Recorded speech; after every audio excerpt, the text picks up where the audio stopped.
You might actually be the most derivative one of all. I mean, Christ, the same house. Maybe so. But you forgot the first rule of surviving a stab movie. Never answer the... I'm bored. Wait!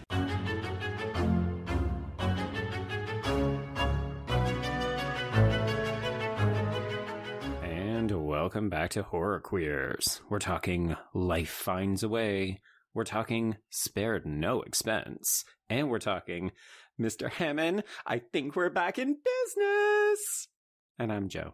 And I'm Trace. And we're talking da da da da da da da da da da da. Can I tell you that I actually noticed the score in this one? Well, it's so funny. So, hey, John Williams' Jurassic Park theme. Sorry, we were discussing Jurassic Park, everybody, for its 30th anniversary, by the way. Oh. I feel. Did you see this in theaters, by the way? Absolutely did. This was a whole family gathering. It was like a big to-do. I would have been 4 when this came out, so I think I was maybe just a little too young because... Scary. I don't want to jump on this whole, like, oh, is Jurassic Park horror thing again, because I feel like this is one of the prime examples of that is used in that argument. Mm-hmm. This movie is a horror movie. I don't care. Oh my I don't God. care how many times Steven Spielberg says it's not a monster movie. I'm like, yeah, but it is a monster. But it is. People are getting eaten the fuck up in this movie. It's a creature feature. Well, and so I saw this for the first time on VHS. It would have been before The Lost World came out, because I definitely saw The Lost World in theaters. But I was probably like 5 or 6. And when I tell you that frilled lizard Dilophosaurus like haunted my dreams for months after I saw this movie, this is scary. And absolutely. I love that it's like now considered family entertainment. Here's the thing. It's Amblin, and we went hard with Amblin. Like, I was thinking, oh, you know what? You can make the same arguments that we made about this film that we made when we covered Arachnophobia on Patreon. Also, if y'all listen to that episode, a movie that also scared the shit out of me when I was a kid. These were properly scary horror films that were also targeting a family-friendly audience. Like, we just rolled a little bit different. You know what? Sure, we're all in therapy now, and it's all good.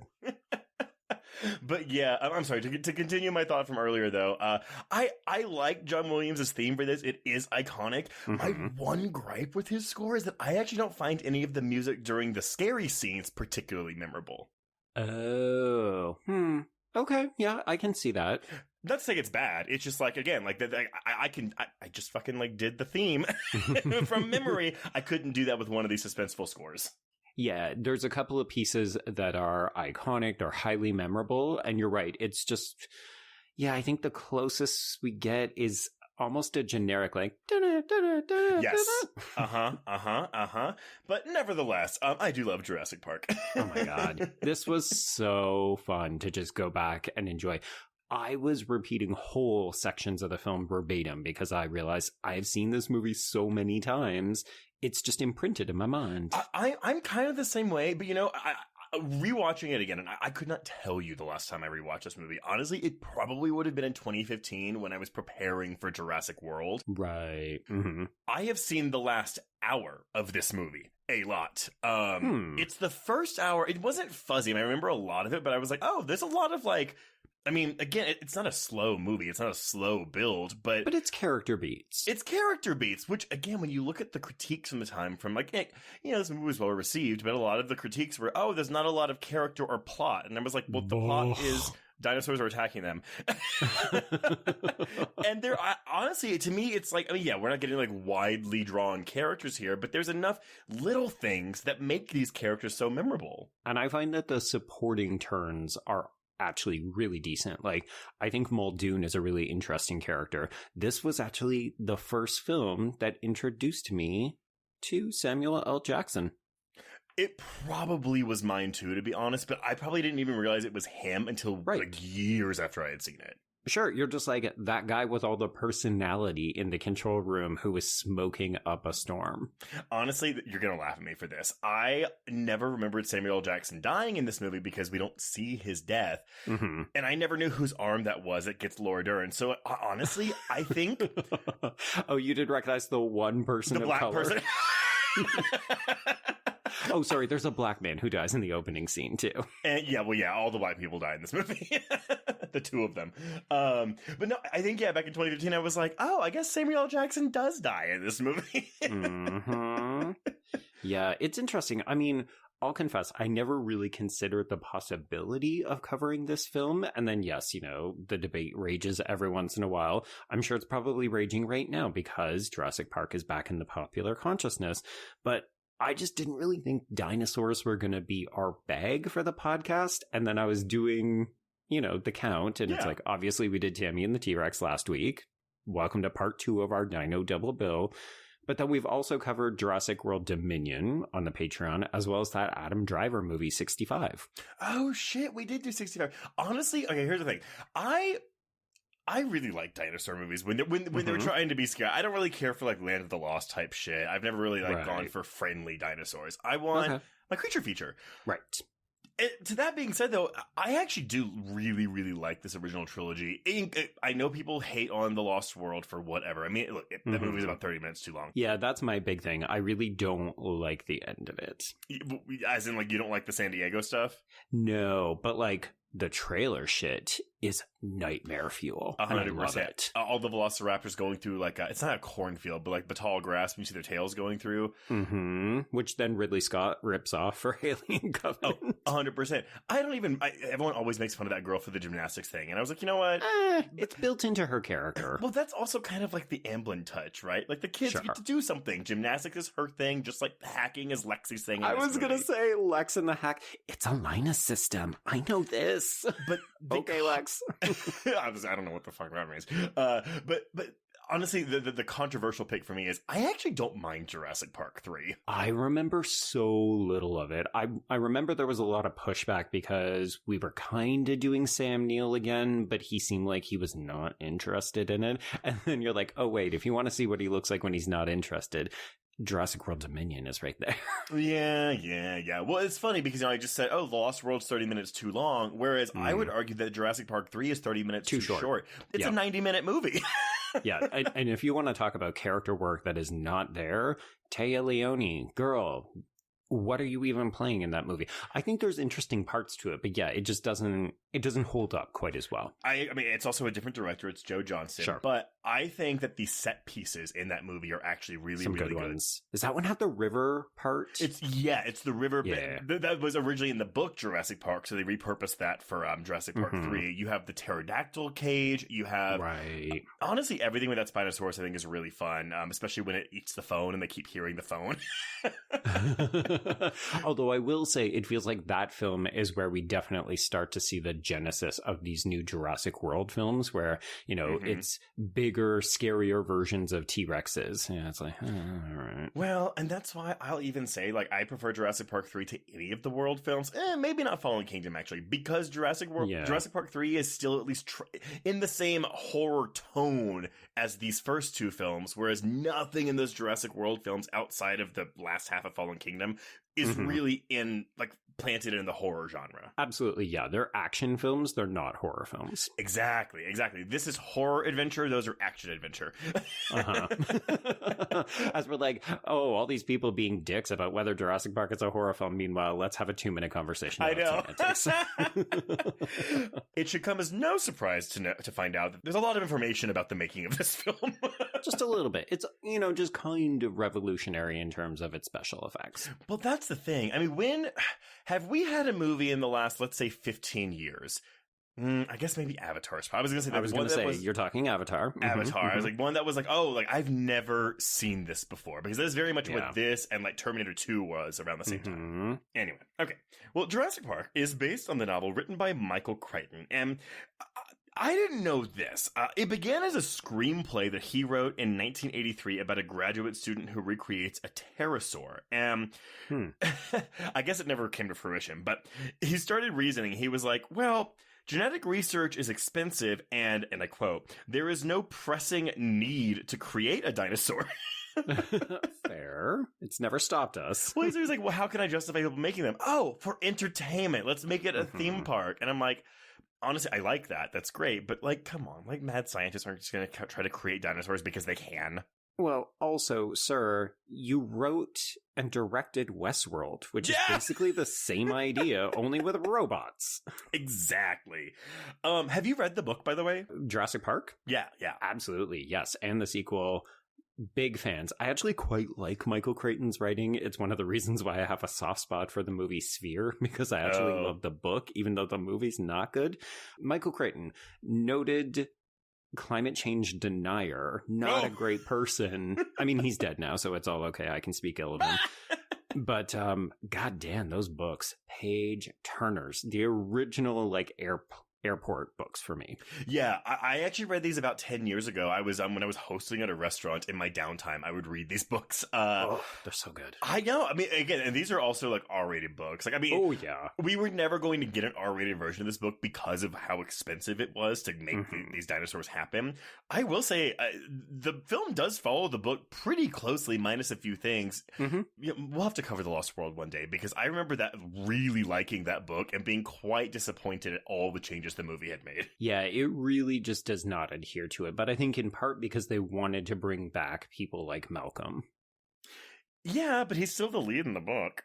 Yeah, it feels like they had a different plan for him in mind, and it was like, well, now we got to get rid of a bunch of shit from the book. Well, that's the thing, because Malcolm does die in Jurassic Park, but then he is, look, he's alive actually in The Lost World. Yeah, because that book was written, I think, after the success of this film. Yeah. So it was kind of like, ooh, I'm going to retcon some shit, because people really gravitated to Jeff Goldblum's character. I compare it a lot to, honestly, Thomas Harris and Hannibal, where it's like, I don't really think either one of them really wanted to write The Lost World or Hannibal, respectively, but because those films that were adapted from the first novels were so successful, they were like, well, I guess I'll write it. Oh my God, Trace, just say what's on your mind. Somebody backed up a dump truck full of money to their property and said, you need to write another book. Yep, and that they did. And they did. To mixed results. Right. Anyway, so Steven Spielberg first learned of Jurassic Park, the novel, in October of 1989, a year before its publication on November 20th, 1990. And I guess he was already in cahoots with Michael Crichton, because they were talking about a screenplay that was going to eventually become ER, the TV show. Oh, yeah. Oh, I forgot Michael Crichton was involved in that, but yes. Which I'm like, okay, well, did that start as a film? Because, you know me, then I would went to a deep dive on ER for like 20 minutes. But before the book was published, Crichton had demanded a non-negotiable fee of $1.5 million for the film rights and a substantial percentage of the gross. Ooh, smart call. Yeah, I mean, at this point, I'm sure he could afford it, right? Oh, yeah. Anyway, so Warner Brothers and Tim Burton were appearing. Columbia Pictures and Richard Donner were appearing. And 20th Century Fox and Joe Dante were appearing. And all of these pairs bid on the rights for this screenplay. You know what? I like those last two options. I cannot see Tim Burton doing this. Yeah, I feel like Tim Burton would be a lot of stop motion, which, funnily enough, was what this movie was going to be. Whoa. Okay. Yeah. But Universal Studios eventually acquired them in May of 1990 for Spielberg. And after completing Hook, which is a movie that I liked a lot as a kid, but I don't think everyone tells me it's bad, so I don't know. But he really wanted to film Schindler's List. And so Sid Sheinberg, president of the Music Corporation of America, Universal's parent company at the time, gave the green light to Schindler's List on the condition that Spielberg make Jurassic Park first. Tell you what, you make the dinosaur movie on one hand, and then we'll let you make your Holocaust movie on the other. Well, and here's the thing. Schindler's List comes out not even it is 6 months after Jurassic Park. And so while this film is in post-production, he is in Poland filming Schindler's List and getting like dailies sent to him on Jurassic Park. I'm not dailies, I'm sorry. Like post-production footage with special effects added in on cassettes in Poland while he's also making that film. And I'm like, Jesus. I don't know how someone can do that. I mean, as if it isn't hard enough to make one movie, you're actually making two. What will possibly be one of the best runs in your motherfucking career? Yep. Sidebar, this is when I still like Steven Spielberg, and I do not love him anymore. Honestly, I can't even say that I don't like Steven Spielberg anymore. It's just that his projects don't interest me anymore. I just get so fucking tired of his family value stuff. And sure, come at me, hate me all you like, but like, seriously, all of his movies are about family-oriented shit. I can take it in this film because it's not the main crux, but yeah, he definitely lost me with War of the Worlds. That's where I was like, oh, we have to break up. Oh, I still like War of the Worlds. I get where you're coming from. But again, I like the movie. It's just the end of it pisses me off so much. Because the That's kid lives. needed to die, and I will die on this hill. It's okay. Everyone go watch West Side Story. That was a good one. Ooh, that is true. You know what? I will give you that. Yeah. But yeah, so Spielberg said that by choosing a creature-driven thriller, he wanted to try to make a good sequel to Jaws on land, which... Shame on you, Steven Spielberg. Jaws 2 was good. Go to our Patreon to hear us talk about that on our audio commentary this month. My God, the synergy. That was your best segue ever, by the way. Thank you. I did it on the fly. Okay. Okay, so obviously the big thing with this movie is these effects. So to create the dinosaurs, Spielberg thought of hiring Bob Gurr, who designed a giant mechanical King Kong for Universal Studios Hollywood's King Kong Encounter. Have you ever been on that ride, by the way? I have not. No. It doesn't exist anymore, but it's like you're in like a floating tram car and like you just big King Kong all over the city. I think I saw images of it and it looked very scary. Well, it holds a special place in my family's heart because my sister was terrified of this King Kong monster because he grabs for the car, but doesn't grab it. But she was a little girl and she shrieked and wailed her entire way back to the entrance of this ride. Oh. But upon reflection, he felt life-size dinosaurs would be too expensive and not at all convincing. So instead, he sought the best effects supervisor in Hollywood, bringing in Stan Winston to create the animatronic dinosaurs. Right, yes. Phil Tippett, noted stop-motion expert. Oh my God, really? Yeah. Well, so he was eventually credited as the dinosaur supervisor because his work was eventually not quite needed once we moved over to CGI. Right. Okay. That makes sense. But Tippett was going to do go motion dinosaurs for the long shots. And go motion is a variation of stop motion animation that incorporates motion blur into each frame involving motion. I really love it. I'm sorry. That's just a movie. Well, okay, so you know how, how so many TVs now are equipped with motion blur already there?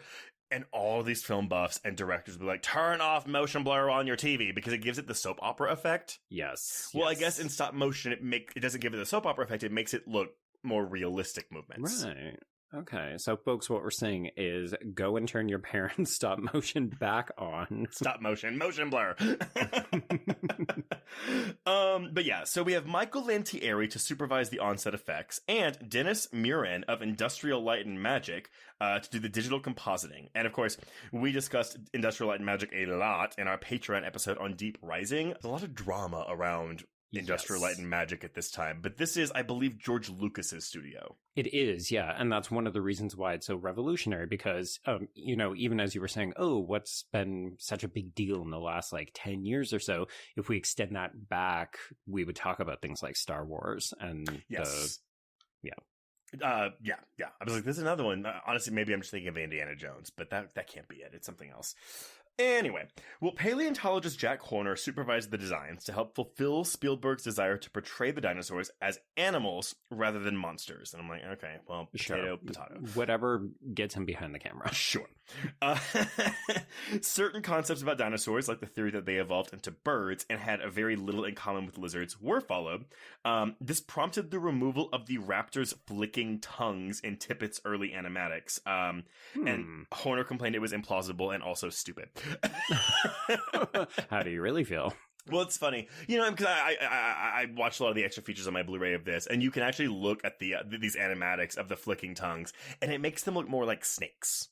Yeah, I think that's the danger, right? Like, the way that they move, obviously, has been conditioned to birds, as Dr. Grant mentions early in the film, but there's something menacing and beautiful about them, whereas I feel like something like the Dilophosaurus, it still has bird-like qualities, but it is much more reptilian. Well, and that's the thing, right? I mean, we can talk about, honestly, if we were a paleontology podcast, we could talk about the differences between the actual dinosaurs and what was here, because, the Dilophosaurus didn't spit venom, it didn't have a frilled lizard thing on its neck, but, who could care? Childhood me, who was basically Tim in this movie, but that's not who I am anymore. Yeah, okay.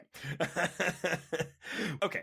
Winston's department created fully detailed models of the dinosaurs before molding latex skins, which were then fitted over complex robotics. And then Tippett created stop-motion animatics of the raptors in the kitchen and the Tyrannosaurus attacking the car. But despite Go Motion's attempts at motion blurs, Spielberg still found the end result unsatisfactory for a live-action feature film. It was still, like, it wasn't quite the Ray Harryhausen style stop-motion. Like, it didn't look that stop-motion-y, but it still didn't look... It just wasn't convincing enough, right? Not enough, yeah. And you know what? Good on Spielberg. So, Mirren told Spielberg he thought the dinosaurs could be built using computer-generated imagery.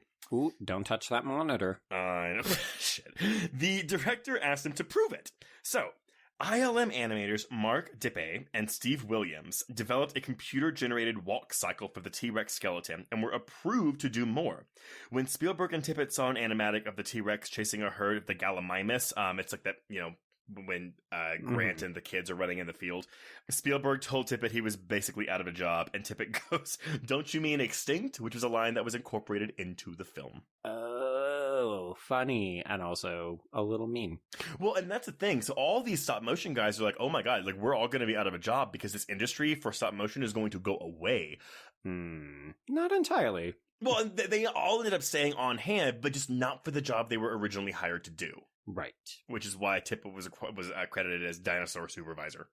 Sure. But yeah, so no Go Motion was used. Their team is still kept on. Tippett was still a consultant for dinosaur anatomy, and his stop motion animators were retrained as computer animators.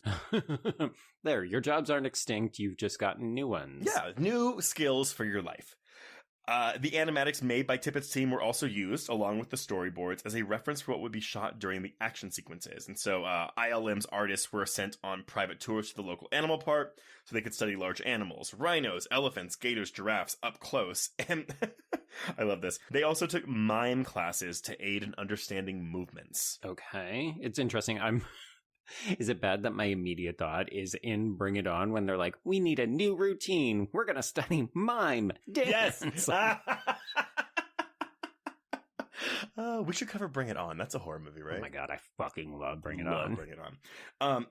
Pause really quick before I get to the script, though, because how do you think these effects hold up by today's standards? And I'm going to say the CGI, because I do think that all the puppet stuff looks fan-fucking-tastic.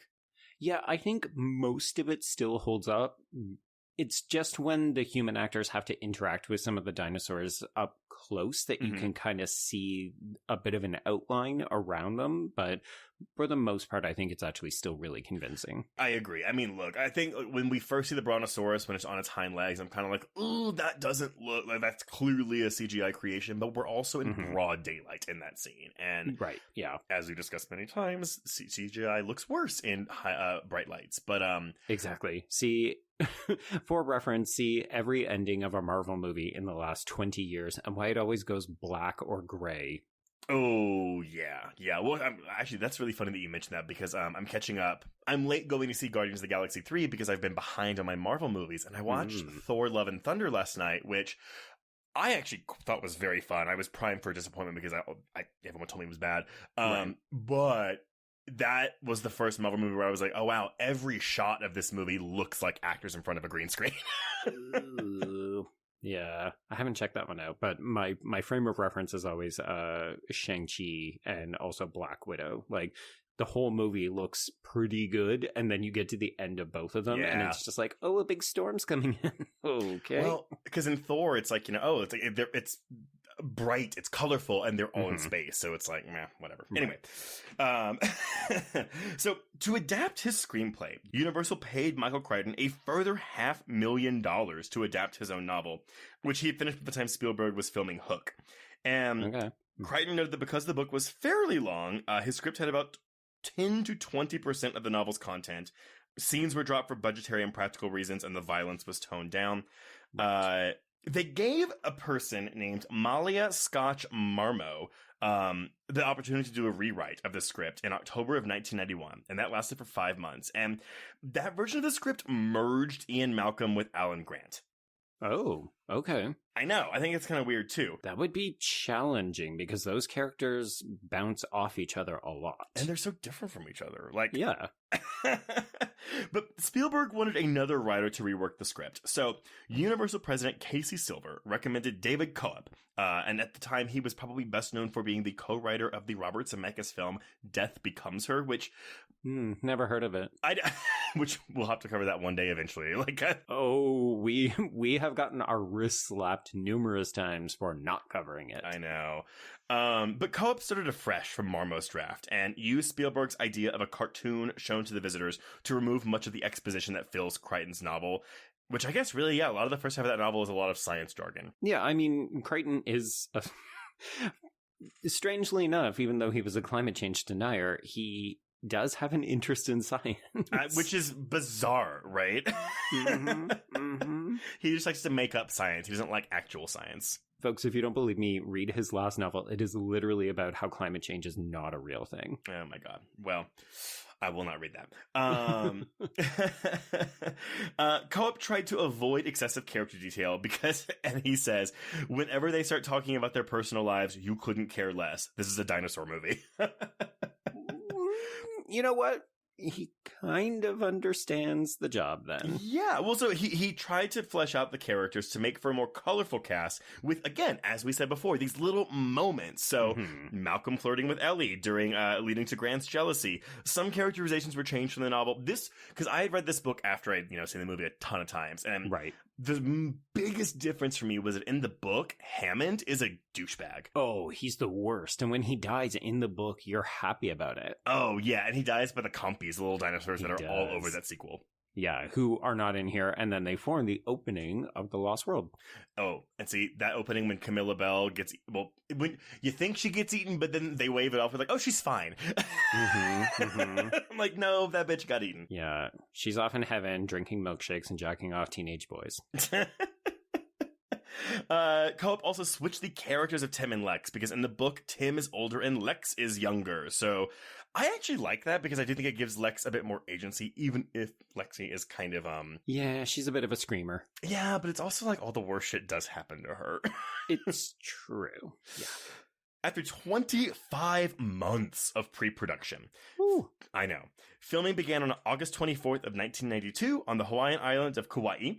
The 3-week shoot involved various daytime exteriors for Isla Nublar's forests. On September 11th, though, Hurricane and Nikki came over the island, costing a day of shooting. Several of the storm scenes in the film are actual footage of this hurricane. Oh, really? Okay. By mid-September, the crew had moved to California. This is where we're shooting the Raptors in the Kitchen on stage 24 of the Universal lot. I do love this. Given that the kitchen was filled with reflective surfaces, the cinematographer, Dean Cundy, had to carefully plan the illumination while also using black cloths to hide all the reflections of all the lights. That's pretty funny. Ugh, what a nightmare job. I can't even imagine. We moved to California, to Montana for the dig scenes, and then we go back to Universal to do Grant's rescue of Tim in the tree with the Jeep falling down. Yeah, because that tree is fake as fuck. That's also the film's big, I don't know if you ever look at biggest continuity errors in your favorite films, and it's always that cliff where they hang over when that Jeep falls over them doesn't exist before that.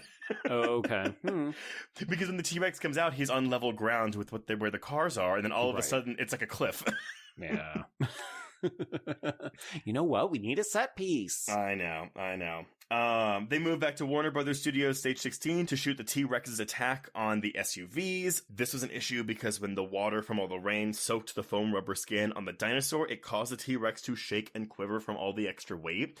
Ooh. So Sam Winston and Tim Phil Tippett's crew had to go in and whack the dinosaur model with chamois, and chamois are basically it's a fancy term, I guess, for chamois leather, a porous leather cloth. And they just went, and you can watch them in these extra features. They're just whacking this dinosaur with these cloths, soaking up all the rain between takes. Oh my god, how did ShamWow not lean into that? I mean, I guess they probably would have been sued, but it's like, hey, it's good enough to get water off a dinosaur. It's good enough to clean up your floor.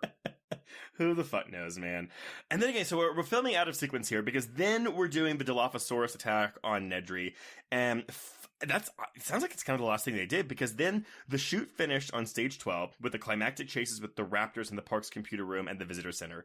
The film wrapped 12 days ahead of schedule on November 30th. And within days, editor Michael Kahn had a rough cut ready, allowing Spielberg to go ahead with filming Schindler's List. As you do. Talented people, man. Or people with just more time and energy. Mm-hmm. So for post-production, special effects works continued with Tippett's unit adjusting to new technology with dinosaur input devices. And these are models which fed information into computers to allow them to animate the characters like stop-motion dinosaurs. Okay. I know. Honestly, it's one of those things where it works better if you can see them doing this while they're narrating it. Mr. DNA, can you please explain how this all works? Well, okay, and so here's the other thing too. So for these special effects, compositing the dinosaurs into live action scenes took about an hour. Okay, seems reasonable. Sure. Rendering the dinosaurs often took 2 to 4 hours per frame. Oh my god, no. Joe, how many frames per second does film shoot in? 24. This movie is 2 hours and 6 minutes long. Yeah. So 1 second of film footage where we're doing the dinosaur rendering took anywhere from 48 to 96 hours. Yeah, see? And all of you fuckers want to complain about how that snake looks in Anaconda. I know! Anaconda is after the... And here's the best thing. Rendering the T-Rex in the rain took 6 hours per frame. And so, for the T-Rex, that is 144 hours for every second of footage it is on screen. And I'm just imagining, I don't like the way that looks. We're going to need to edit something. Motherfucker. Look, obviously we've come a long way. It's been 30 years since 1993. But again, you can see them really trying here. And when we complain about bad CGI, it's because I have to assume that more shortcuts have been made. Oh, sure. And you can still do it, really, really good. We've seen really good CGI, but you can spot the bad ones. Yeah, and we had a whole extended conversation about Marvel movies, and part of the criticism is that Marvel doesn't give its animators enough time. So that's part of the reason why it looks janky and shitty, is because they're not given all of the time that Spielberg clearly was giving his team. Yep, 100%. Also, though, to add insult to injury, along with the digital effects, Spielberg wanted the film to be the first with digital sound. So, he funded the creation of DTS, Digital Theater Systems. Oh my god. Which we have to put up with every time we go to see a movie now. Oh, I'm getting a theatrical experience for sure now. Exactly. So the sound effects crew, which this one was supervised by George Lucas, right. They were finished by the end of April. The movie comes out in June. During the process, Spielberg would take the weekends to fly from Poland to Paris, where he would meet his team to see the sound progress. Former ILM CG animator, so I mentioned Steve Williams. Now, I don't know if you saw this movie. So there was a movie that premiered at South by Southwest 2021 that was called Spaz. And this is a documentary, and it was because Steve Williams, his nickname was Spaz. And no one told them that was an ableist slur. I was going to say... So you can actually find this documentary now. It's called Jurassic Punk. Right. Okay. But it's basically about this guy, Steve Williams, and how he did a lot of the work on Jurassic Park, but didn't get the credit because... I don't know if you remember this, but when we talked about Deep Rising, there was this whole story about how a group of them went on George Lucas's ranch after hours and had a party. They got in trouble. This guy was the one that spearheaded that excursion. The ringleader. Yes. And so he was so... He was anarchy, basically. And so they were like, you gotta get out of here, dude. Dude, we are trying to make massive fucking movies. We cannot deal with your shit right now. But he said that it took nearly a year for the shots that involved CGI dinosaurs to be completed, which, again, given the time stats we just said, that makes a lot of sense. Right. Wow. Okay. So, Jurassic Park was completed in the can on May 28th, 1993. Before it even comes out, Universal took the lengthy pre-production period to carefully plan the marketing campaign. So the marketing campaign itself was $65 million, and I believe the budget was just under that at $63. Which is wild. Can you imagine how much this... Well, we do know because all you had to do was look at how much the Jurassic World movies cost to make. But it's like, this would have been a $200 million movie. Well, and that's the thing, too. I think sometimes the CGI dinosaurs, which, granted, in the World movies, I think they look fine.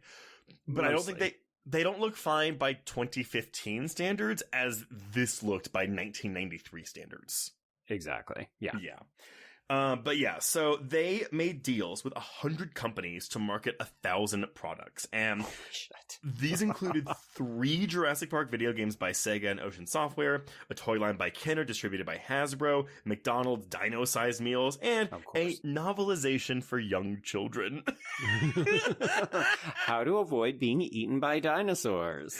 I'm just like, so did they take Crichton's book and just edit it down, or did they just bring in a novelist to come in and just PG-ify the whole thing in a novel? I imagine it was probably the latter, because there are people who would actually do this. Like, novelizations were actually quite a big thing at this time too, so doing it for children isn't a big surprise. I'm just imagining them crediting Crichton as like, Mikey Crichton wrote this children's novel. Oh my god.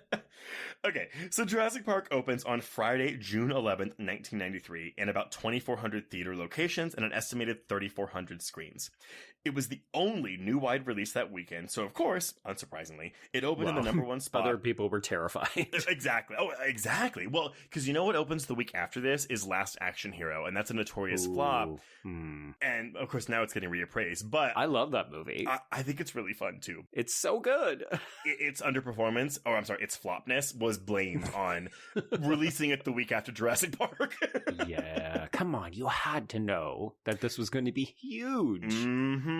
So yeah, this gets the number 1 spot with $50.1 million, breaking the opening weekend record set by Batman Returns the year before. Ooh. It would hold this record for 2 years until 1995 when Batman Forever took it back. Batman Dinosaurs. Batman Dinosaurs. Upon opening, it was the first film to make $50 million in a single weekend, and it grossed $100 million in a record 9 days and remained at the number 1 spot for 3 weeks. So as I said, second weekend, the only other new release was Last Action Hero, which flopped. The third week, it was in the number 1 spot. The other new releases were Sleepless in Seattle and Dennis the Menace, both of which were sleeper hits of that summer. I was going to say both of those were hits, so yeah, clearly they legged it out. Sleepers in Seattle opened to like $17 million and then went on to like leg it out to $130 million domestically. I was shocked by that, but Dennis the Menace being a big hit was kind of a surprise for me too. Yeah, I mean, I think that one has a bit more IP than we probably gave it credit, but I mean, yeah, that's Sleepless in Seattle. I mean, people obviously love them. That pairing, but also that was back in the day when you could do that with a rom-com and those movies would just leg it out. Well, it's because it's summer movie season, right? So it's big, manly, it's blockbuster action. Exactly, 100%. And when there's no other movie like that out, well, yeah, that's everyone's going to go see it. Yep. All right, guess what movie knocked Jurassic Park out of the number 1 spot its 4th weekend of release? Ooh, 93. I will give you one hint. It is an R-rated movie. Oh, okay. I'm going to guess it's something with Arnold. No, it is a Tom Cruise, John Grisham thriller. The Firm? The Firm. Oh, I haven't revisited that movie in a very long time, but I feel like that probably kind of holds up. That's the first John Grisham book I ever read. I read it when I was in 7th grade, and the bulk of that book is describing his workload, and it's very stressful, but it's really good. I was going to say, Grisham is not for me. I just do not care for the writing. Give me a Crichton. Give me a Mikey Crichton any day. That's because my mom had all of his books because she's a lawyer. So, like, she was big into John Grisham. Those were her summer reads. Right. But also good beach reads. Yeah. Very much so. But yeah, so Jurassic Park goes on to gross $357 million domestically, ranking 2nd of all time at the time, behind E.T. Poor Steven. He just can't get a break. It is estimated that it sold over 86.2 million tickets in the U.S. in its initial theatrical run. You know what? The funny thing is like we're gawking over the money. I'm willing to bet that the toy and like ancillary market stuff, it was probably double or triple. 100%. I mean, this was like whole sections of Toys R Us. my God. Reignited the dinosaur craze. Yeah. So it also did very well in international markets. It was the first film to gross $500 million overseas, surpassing surpassing the record $280 million overseas gross of E.T. So it did beat E.T. internationally. There we go. All in all, it grossed $621.1 million overseas for a worldwide gross of $978.2 million, but since then, it has been re-released in theaters several times, including a 3D release, so its actual total box office as of now is $1.1 billion. I was gonna say, you gotta get it over that $1 billion mark. Yep. Fun fact, also, it sold 17 million VHS units, making it the 5th best-selling VHS tape ever at the time. That's lower than I would have expected, but okay. Well, other fun fact. So the first time it was aired on television was May 7th, 1995. And here are some numbers for you. 68.12 million people tuned in to watch this. That is just so massive. I can't believe it. It was the highest rated theatrical film broadcast on television by any network since the April 1987 airing of Trading Places. Oh, not what I thought you were going to say. I know. I love these silly facts. I'm like, oh my God, isn't it? Because, again, I know Trading Places. I love Trading Places, but I don't feel like it's also a film that gets talked about a lot. No. And maybe not in our circles, at least. But, but it's, it was the highest watched, theatrically released film on TV, at the time in 1987. But it's a critical success. Rotten Tomatoes, we got a 91% with an average rating of 8.4 out of 10. On Metacritic, it's got a score of 68 out of 100, which seemed kind of low to me. Cinema Score audiences gave it an A, and Letterboxd users have given this an 8.2 out of 10. Correct. It won all 3 Academy Awards for which it was nominated, which is Best Sound Editing, Best Sound Mixing, and Best Visual Effects, which, funnily enough, at the same ceremony, Spielberg, editor Michael Kahn, and composer John Williams won Academy Awards for Schindler's List. Right. So it was a good year for Mr. Spielbergo. I bet he did so many drugs to celebrate. Kate's like, sweetie, you have got to lay off the sauce. We need you back in production because I'm still suffering from that second Indiana Jones movie. Well, I was like, is he... Oh, I keep getting Spielberg confused with James Cameron because I was like, well, was he still married to Linda Hamilton at the time? But oh my God. That was James Cameron. Completely different white man. How could you confuse 2 different white men like this? Who can say? Who can say? But yeah, I mean, I'll close it out with this. So, of course, this film has a pretty significant legacy. It's been cited by film critics and industry professionals as one of the greatest movies of the action and thriller genres. Also, to go back to my whole is it horror thing, the MPAA at the time rated this PG-13 for scary dino action, I'm guessing. Intense science fiction terror. Print that on my fucking grave. But you're right. Today it'd be like scary dino action. But yeah, its biggest impact on subsequent films was a result of its breakthrough use of CGI. It is regarded as a landmark for visual effects. Film historian Tom Schoen said on the film's innovation and influence that in its way, Jurassic Park heralded a revolution in movies as profound as the coming of sound in 1927. I mean, yes. I guess personally, you mentioned T2, and I would have kind of looked at that a little bit, but sure. Yeah, because T2, I guess they were just a year apart, because that was also the summer of 92, I guess. Mm-hmm. But yeah, you know what? And they worked in tandem. There we go. Okay. Let's talk about this movie and what happens in it, in case you didn't know. Sure. Yeah. For all of you newbies out there, this little movie, Jurassic Park, you've never heard of. So I'm going to start by just giving reference to a video essay that you and I both watched by Cold Crash Pictures called Saurian Cinema, Gender and Jurassic Park. Obviously, this is an audio. Obviously, this is a YouTube video, so I don't have direct quotes that I'm going to be using, but I found this piece very helpful for helping me to filter some of my I guess, considerations of sex and gender and the family unit in the film. Well, and actually, I did pull one quote from this guy because well, and this is even about the film, but it's more so about how he talks about film criticism, because he talks about the difference between formal film criticism and nerdy, angry fanboys. And in defending different reads of film, because again, he goes into gender, he goes into sexuality, well, not really sexuality, but like gender and sex issues in it. But he says, and this is kind of a much more eloquent way of saying what we have said for the past 5 years, Joe, but you can apply formal film criticism to anything. Explore any idea with any film.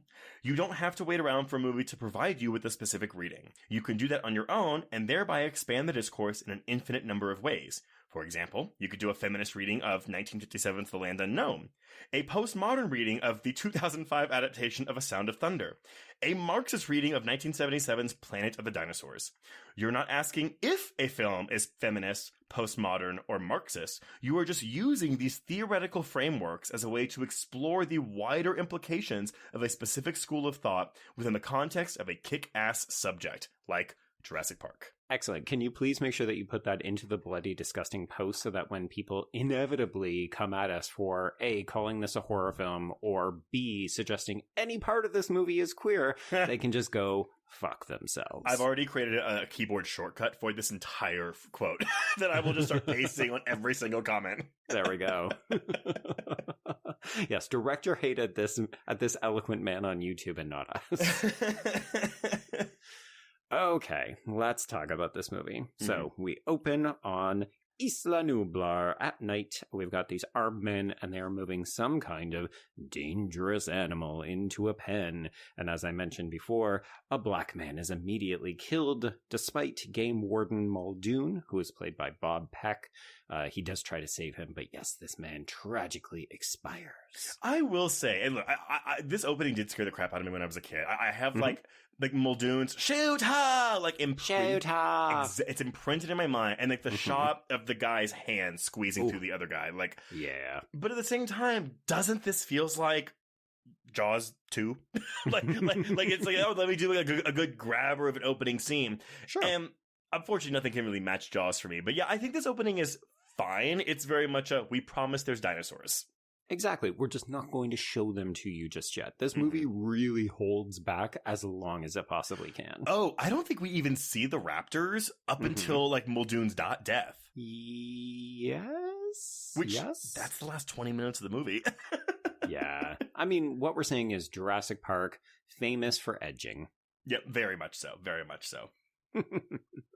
All right, so after this cold open, we cut to clumsy lawyer Gennaro, who is played by Martin Ferrero, arriving at an amber mine, and he is declaring that the investors want an investigation of this island, and what he really wants is Dr. Alan Grant.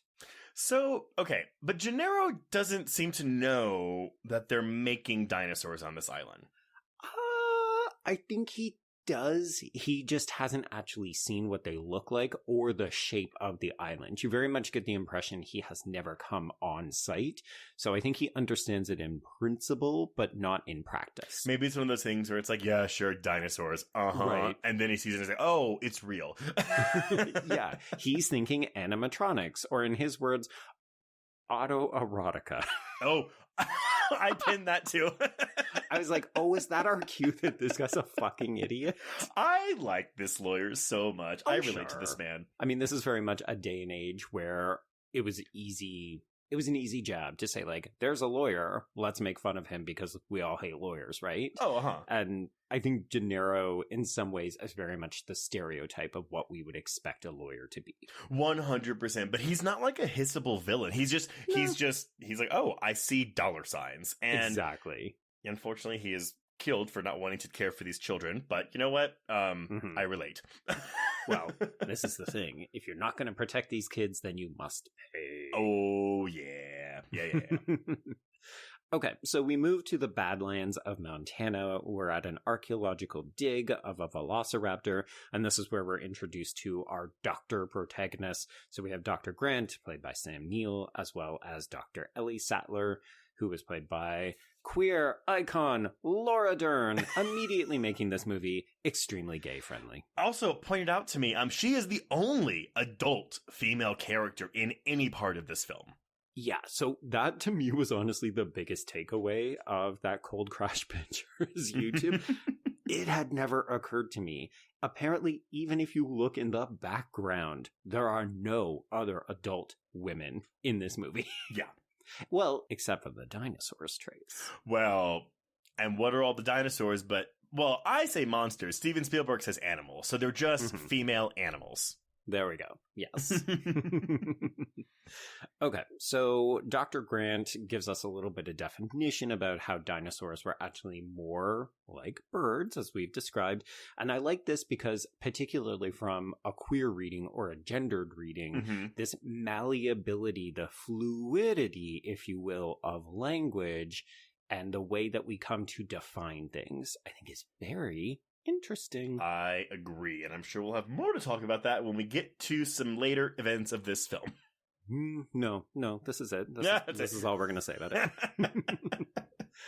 Okay, so Grant has a lovely moment where we learn he's not very good with children. This child, who is terrible, and we're meant to hate him because he's stupid, is played by Whit Hertford. And this is basically just here to prove that Dr. Grant does not know how to deal with children. Well, but it's also here to be like, because I don't know if velociraptors were very, everyone knew the T-Rex. That's why the T-Rex is the star of this film. But I really feel like this movie popularized the velociraptor. Yes, you're right. So this does give us important information about how they worked, and then Muldoon will fill in how they hunt later so that we understand the whole end of the film. Yeah. Which, I love any scene in any of these movies with velociraptors is my favorite part of the film, all the time. I can't recall. I'm hoping that you saw it somewhere in the special effects on the sound design. Was it whales that they used for the sound? Ooh, I don't know about the raptors. I know they had an elephant for the T-Rex. Okay. Okay. Well, folks, let us know if you happen to know off the top of your head. But yeah, I do think that specifically the raptor sound, which kind of sounds like the hissing of air brakes to me, it's pretty iconic. But you also, I can't do it, but it's like the that they will emulate in Jurassic Park 3 when they mold a larynx from one of the velociraptors so they can communicate with them. No. Yeah. It's like a little whistle thing that Grant blows into, and it makes the velociraptor sound so he can communicate with them. Okay. I know. Sure. Tell me again how that third film is actually good. I don't know. Oh, also, I found your answer. Dolphin screams. Okay. Walrus is bellowing. Oh. And what I've just learned recently, geese hissing. Yes. Well, welcome to the wonderful world of geese. Yeah, I have a family of geese everyone that lives near me, and they do not like my dogs. No, they will kill you if you get too close to them. They will hurt you. We also have tortoise mating also in the raptor sounds, by the way.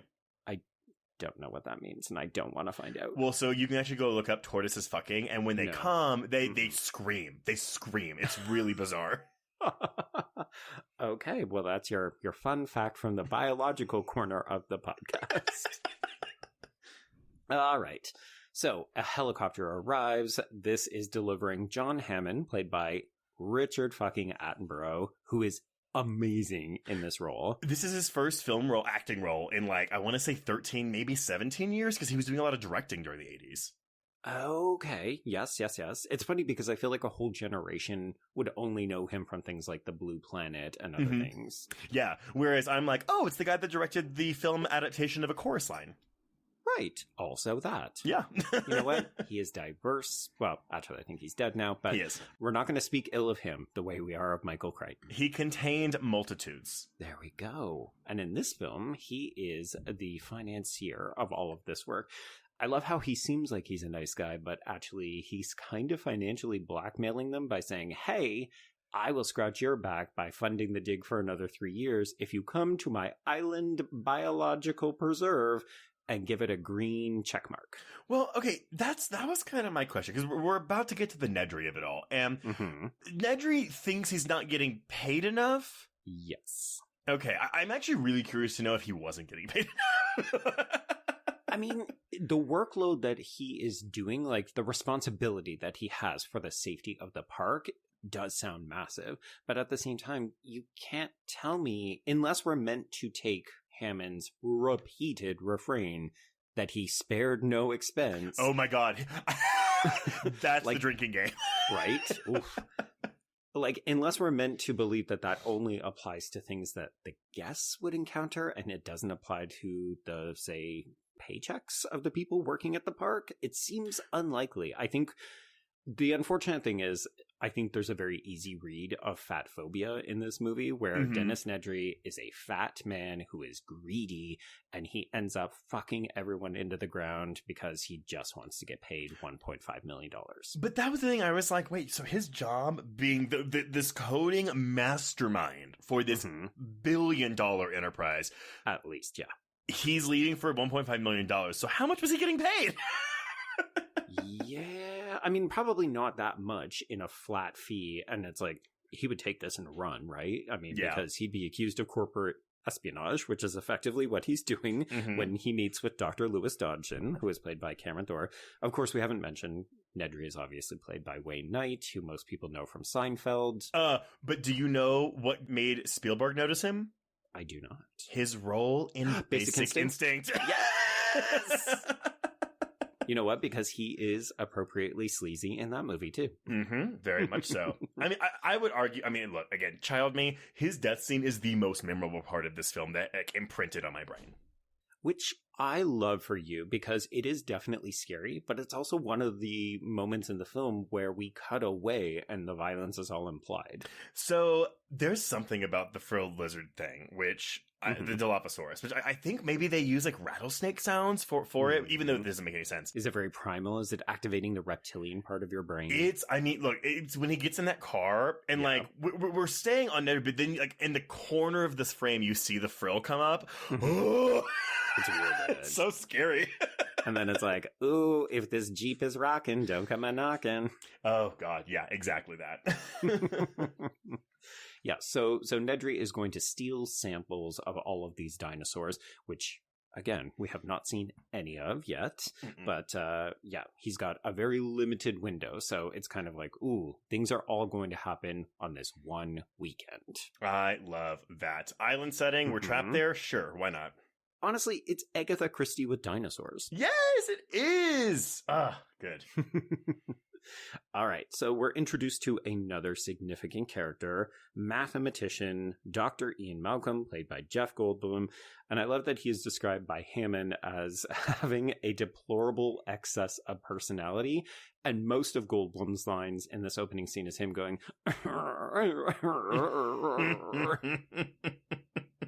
He is eating scenery in this movie, and it's no wonder that he becomes this beloved character. I remember when I was a kid, I was so mad he was the lead in the sequel because I was like, I want Grant and Ellie. Man. Right. But he really does have charisma for days. Oh my God. I mean, the memes alone of giant Malcolm with his shirt open from the end of this movie. Whew, I got the vapors.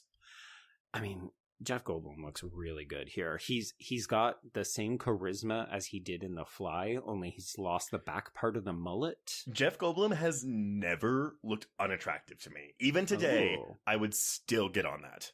Okay. I do not care for the way he is styled in the Marvel movie. This is apparently a Marvel adjacent conversation we're just going to keep having.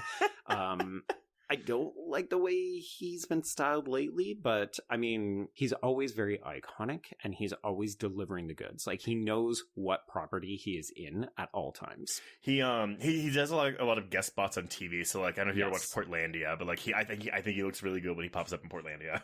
I don't like Portlandia, but that's fine. I will counter with Search Party. He was good in that. Oh, you know what? I don't like Search Party, so there you go. There we go. Okay. Agree to disagree. Okay, so we kick in this infamous score as we are in this helicopter flying over the island.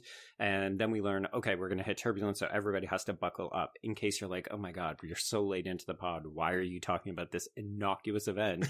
It's because Grant has to use 2 female belt buckles because they don't match, but he makes it work because life finds a way, and also because ladies be banging in this movie. Yes. Honestly, so this is my first time noticing that, and I mean, it has to be intentional on Spielberg's part, right? 100%. Yeah. Okay. Yeah. Yeah.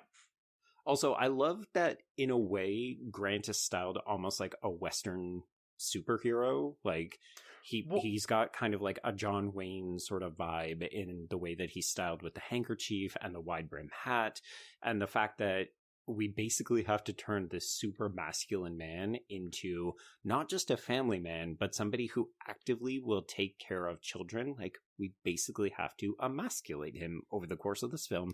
Well, and I love that you go for Western John Wayne when I'm just like, it's Indiana Jones. It is also Indiana Jones. Yeah. Okay, so we move through the park via electronic Jeep, and we're noting that there's lots of security. So we've got concrete moats, motion systems, an electrified fence. The Jeeps stop at a clearing so that we can see the Brontosaurus. This is our introduction to dinosaurs in the movie, and it inspires awe for the doctors and dollar signs for Gennaro.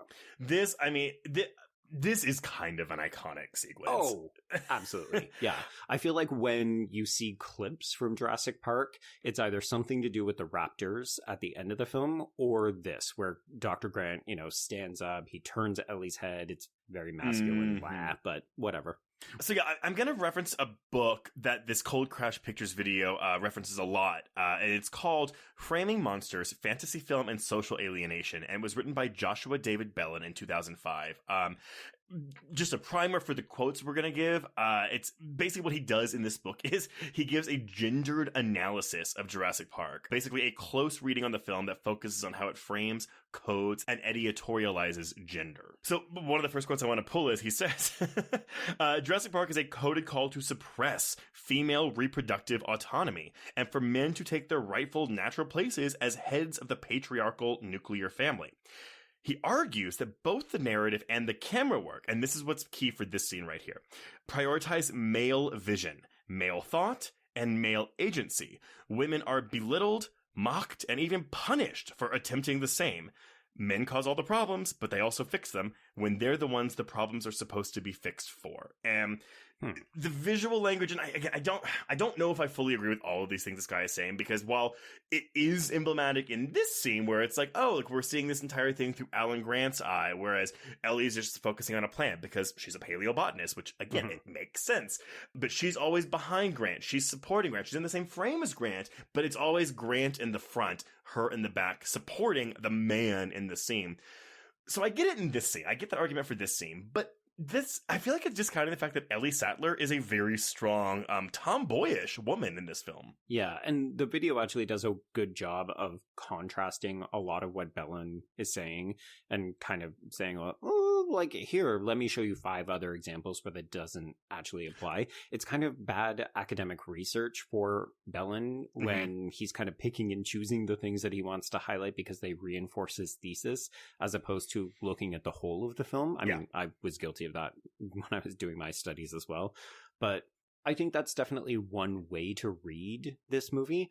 I choose to read this movie as the wrath of women and them getting back at the patriarchy, where it's like, here's an island full of female dinosaurs who will literally change sex to get what they need to do, and they will eat all of these human men.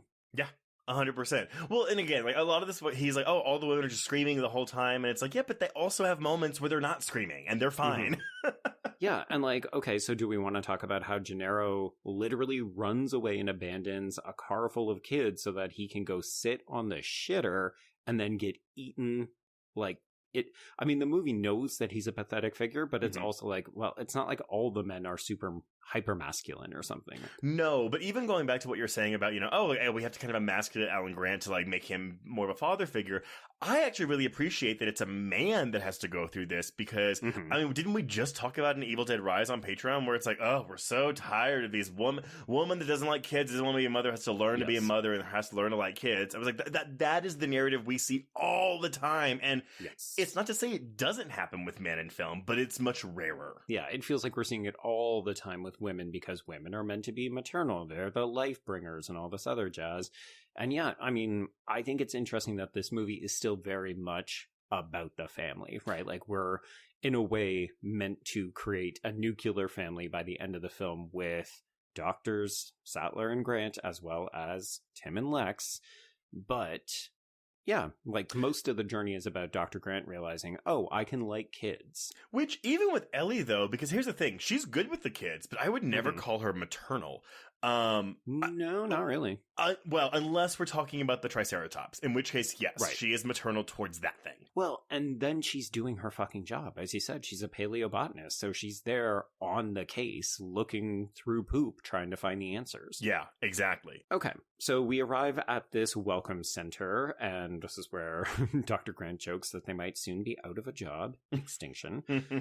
And then we go into a theater, and we see an instructional video narrated by Mr. DNA, who is voiced by Greg Burson. And I have to say, Trace, I don't know how far back your computer skills go, but did you ever see Clippy?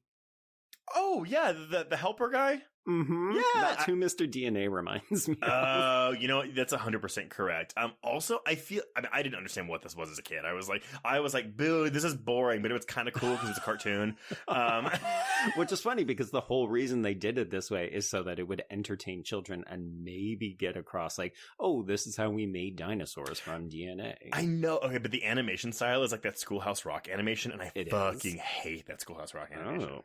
You have such peculiar distaste. I'm so picky with my animation. I'm really picky with it. Keep that stop motion out of you. Keep that Schoolhouse Rocks out of you. Yep. It is aesthetically unappealing to my eyes. Mm-hmm.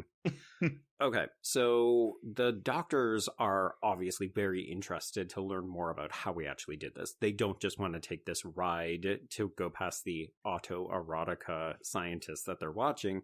They want to get in there. So they break free of the ride, which to me, again, foreshadowing, right? Like, I mean, because, okay, as you said, like when we get here, oh, we're listing and showing all the security measures. Oh, they can just lift the bar up on this ride. Mm-hmm.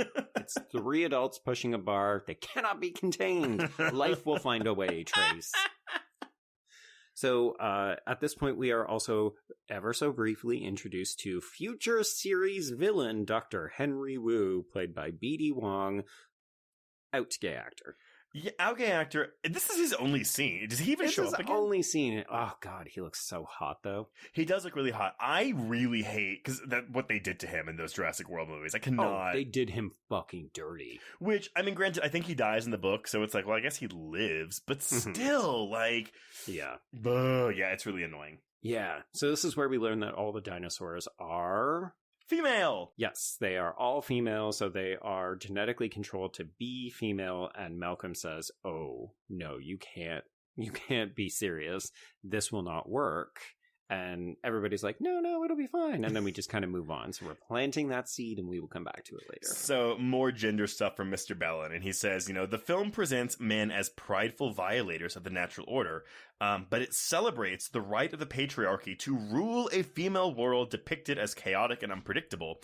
And I also love this quote. He goes, the abdication of the paternal role, men's trifling and reproduction outside the nuclear unit, has loosed a band of screeching harpies. Oh my God.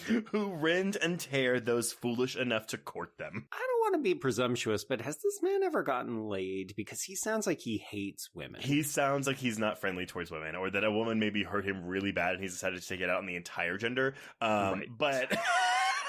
I don't see it that way at all. Like, I mean, I don't even know why we would use the word screeching harpies to describe these dinosaurs. But I would argue that, yeah, like this is a bit of a cautionary tale, not just about playing God with science and thinking that you can just recreate extinct species, But also it's like, hey, men, be careful. If you try to control women, they will literally break out and eat your ass. I would also argue, I mean, look, if we want to go into the trans reading of this film, you could say, hey, maybe don't try to control someone else's gender. Or bodies. Or biological. Yeah, exactly. Like, because they should be able to do what they want, and if you try to control it, they're going to eat you. Mm-hmm. Yes. Honestly, I definitely subscribe to this is a queer rage movie. Yeah, I could totally see that. Okay, so in this scene, we do get to witness the birth of a dinosaur, and this is when we learn that we have been breeding velociraptors. So we ignore the lunch, which sounded very appetizing. Right. I was like, I would like to eat that. He's like with a fucking like 5-star gourmet chef. I'm like, sign me up, please. Can you serve me a dinosaur? Ew. It's probably good. So fatty. No, thank you. So they eschew lunch so that they can go and watch a cow being fed to the raptors. Again, we're not seeing anything. We're just seeing motion. I love this way of teasing and drawing it out because we've seen now a velociraptor skeleton that we've dug up. We've seen the baby velociraptor and we see what they're capable of. So we are just like building anticipation to the reveal. Well, and you know what's funny? Because again, clearly when I was younger, I never really paid attention much to Muldoon's whole speech. Because, they run 50, 60 miles an hour. They're astonishing jumpers. They show intelligence and problem-solving skills. The big female's the queen. They're testing the fences, blah, blah, blah. Joe, do you know what this reminds me of? What does it remind you of? Thomas Jane warning what's-her-face British bitch in Deep Blue Sea. 100%. Even the opening of this, I definitely think that Rennie Harlin, and I mean, I'm sorry, I should be crediting whoever wrote Deep Blue Sea. Yeah. But I'm just going to say Rennie Harlin. It definitely seems like Deep Blue Sea wasn't so much doing Jaws as it was actually doing Jurassic Park. Exactly. Well, and that's the thing, too, because we've talked about this wave of creature features that happened in the mid-90s, and I never attributed that to Jurassic Park. It's 100% this movie, it's Jurassic Park! Yeah. And folks, if you want to hear us talk over Deep Blue Sea, we literally have an audio commentary of it as well. We've got one on Anaconda too, and we've got an episode on Deep Rising. We like creature features, people. Just get used to it. Love the creature features, honestly. So good. Okay, so we do finally get to lunch, and this is where we have our kind of moral, ethical debate. So Gennaro is all about like, oh, we can charge whatever the fuck we want, and Hammond is like, no, we're going to make it so that anyone can come and see these because it's a very interesting idea, right? Gennaro wants us to be for rich people, essentially. And Hammond says, no, poor people also need to be able to come, but mostly because he's a fucking narcissist and he wants the adulation of everyone for what he has accomplished. And meanwhile, then we've got these scientists who are asking the questions, hey, should we have even done this? Oh, Ian Malcolm saying, what you say is this, I call the rape of the natural world. Yeah, which again, for an all-female dinosaur population, it's a very pointed criticism. Yes. Very careful use of language. 100%. Meanwhile, though, it's back for the mosquitoes. The only person Hammond has on his side is the blood-sucking lawyer. Yes. Okay, so too much adult time. Let's be real. This park is dedicated to people who would appreciate it. Folks like his grandkids. So we bring in dinosaur enthusiast Tim, who is played by Joseph Mazzello, as well as hacker teenager Lex, played by Ariana Richards, and Trace. Lex, she looks familiar. Have we seen her in another creature feature? We have seen her in another creature feature, everyone. So she is, of course, Mindy in Tremors, and I didn't realize this. She actually returns to that role playing the same character in Tremors 3 Back to Perfection, which was filmed, 7 years after Jurassic Park? But I don't think she acts anymore, though. Right, yes. I just think it's really funny. Like, she's in a couple of really iconic franchise starters. Yeah. Honestly, though, it's really nice because whenever child actors leave the industry, I'm always kind of like, oh, I wonder if they're just disillusioned with it. But watching both her and Mazzello, and Mazzello has continued acting. He's not a huge name, but like he was in The Social Network, he was in The Pacific, and a bunch of other shit. Okay. Yeah. Oh, he actually. Wait 1 second. He was in something literally last year. He was in Bohemian Rhapsody. What? Wild. Yeah. Okay. But both of them, I think they were doing bonus features for maybe a DVD release or a Blu-ray, but they're obviously adults now. And Yes. they're really, really excited to talk about the film. They don't seem like they're kind of like just doing the, like, going they're through. not jaded. They're not just coming back for the, for the dollar signs. Exactly. Here's the thing. I don't always love child actors because I think sometimes the performances can be either a little broad or shrill or something. I like both these kids. Yeah, no, I think they're great. And again, even Lexi, who again, it's a thing where it's like, what, the Emmanuel Shrieky in Wrong Turn, like the I can't go on, I'm whining. She could be that role. Yeah, that's not her. But she's not. Like, she's just like, I mean, she screams, she's scared because she's behaving like a fucking 11-year-old would in these situations. But all the time, I always want them to make it out. I'm not like, oh, get off my screen, kids. And I would even argue that a lot of the film's success in terms of its scarier moments are because it's things that are happening to kids. Oh, absolutely. I mean, we're putting kids in danger because we don't have female characters to put in danger like we normally would in a horror film. But you're right. I mean, like, it's children lost in this park, and I feel like Jurassic World tries to recreate this, but it's not nearly as successful for me because these kids, well, you know, Tim knows this world. He knows these dinosaurs, but he doesn't know how to deal with them in real life. Yeah. And then Lex is completely out of her depth, which is why I attribute her to doing more screaming and panicking. 100%. Yeah. But also, I'm sorry, if I were in either one of these kids' positions at my current age of 34, I would be the exact same. I'd be screaming my head off. I'd be Gennaro, where I would leave the vehicle, try to hide in a toilet, and just be eaten. I would be out. You know, my entire life, I thought he was actually shitting on that toilet. Like, I thought he got so scared he had to shit. But when the dinosaur gets him, he's clearly wearing his pants.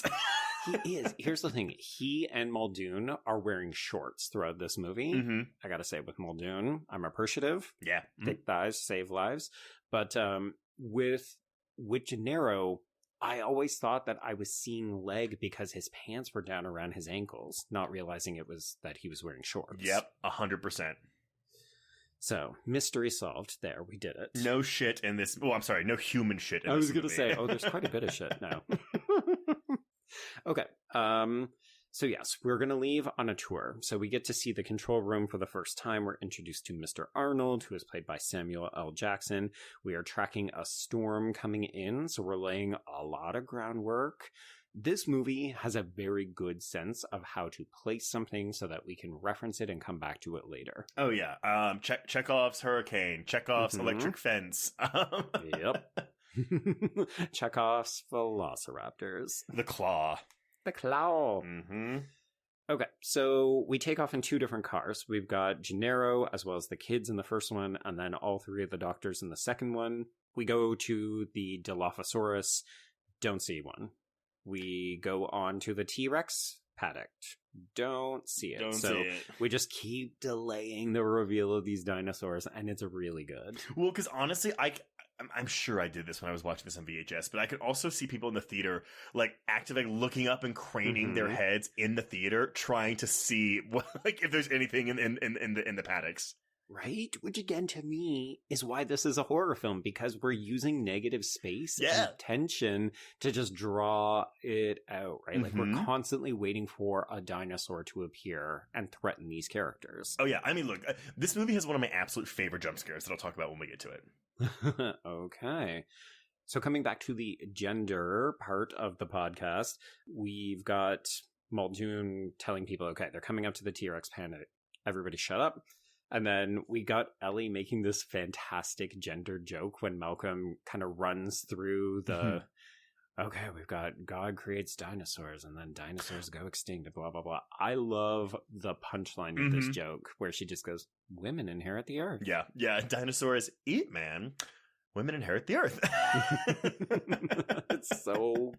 It's just so funny. Even as a kid, I thought that was funny. Right? You're like, this is a joke even children will understand. Okay, so then we get the brief exposition about how chaos theory works. If you've ever read the book, you got a shit ton more than this, but basically it's just the idea that there can be minute changes in everyday life that will lead to unpredictable results. Yeah, which honestly, he mentioned the butterfly effect, and I was like, well, how is that related? But yeah, but it absolutely, like, I also, was I the only one that found this very erotic when he was dropping this water on her hand? Oh, 100%. This is a seduction tactic. Also, I love that A Sound of Thunder is a reference that we kind of make because, right, like, that's another that's a butterfly effect movie. I'm sorry. It's I think it's based on a Ray Bradbury novel, maybe. It is, but yeah, like it's kind of what 65 is, where we're traveling into the past, not another world, but yeah, we basically go back to dinosaur times. Yeah. Okay, so we get out of the car because we're going to go and investigate this Triceratops who is sick, but we're also cross-cutting. So this movie does a lot of cross-cutting between what's happening at the control center and then what's happening out in the world of the park. So we're seeing that Nedry is starting to make his move. So sick Triceratops, okay, it's something in their diet. This doesn't really get resolved. Okay. It's just an excuse to separate Ellie from the rest of the group. Okay, I'm glad that you mentioned that because I had it in my head. I was like, no, she finds the berries and it's shit. Or they do find out what's making it sick. I want to know what's making this Triceratops sick.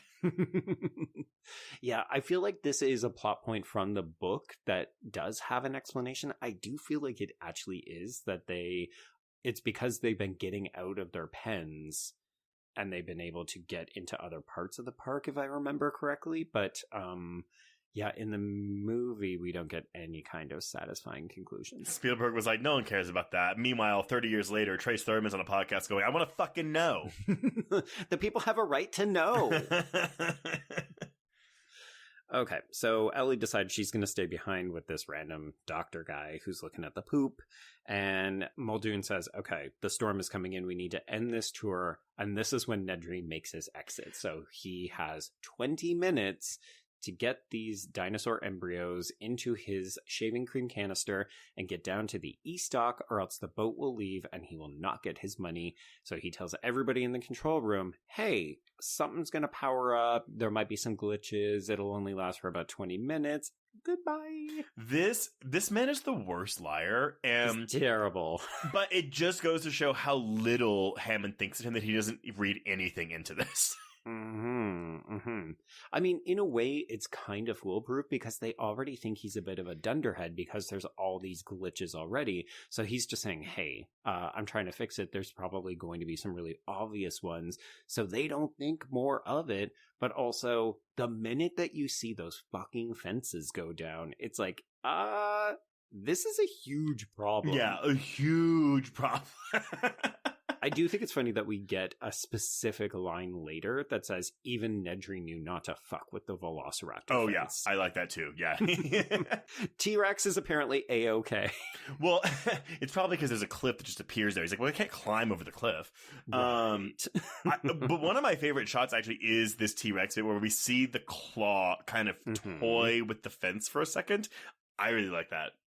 I mean, honestly, if there's one argument in this entire movie that this is a queer film, it is that, like, lazy wrist of that T-Rex. You don't want to say limp wrist? Is that too coded for you? It's a limp wrist, yeah. You know what? Here, I'm done with this leg of goat. Here, have it. Okay, so yes, this is when we start to realize, oh shit, the fences are out, that T-Rex can come through. Gennaro bails, runs off to the toilets, Lex starts to panic, and this is when Grant is like, okay, you know what, I'm going to take control of the situation, I'm going to grab a flare, it'll be okay.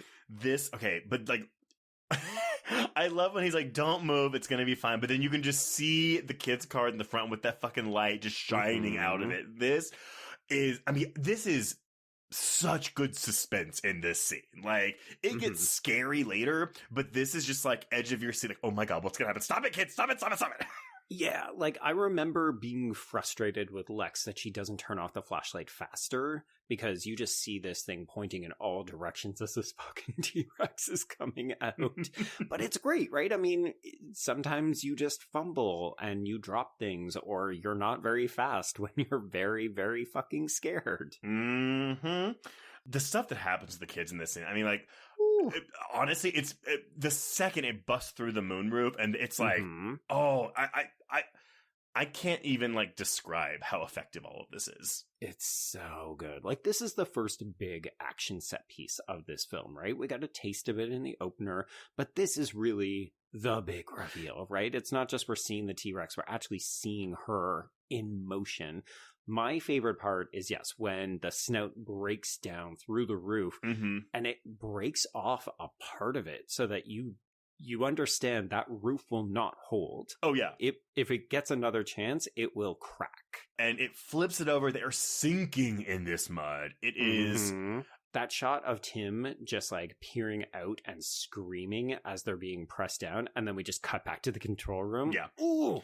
I mean, and the funny thing is, like, this is an hour into this 2-hour movie. So, like, again, this fun summer action blockbuster, it's really an hour of dialogue and science jargon and, you know, little character moments. And I think that's why I remember the second half so much more, because as a kid, like, that's what drew me in.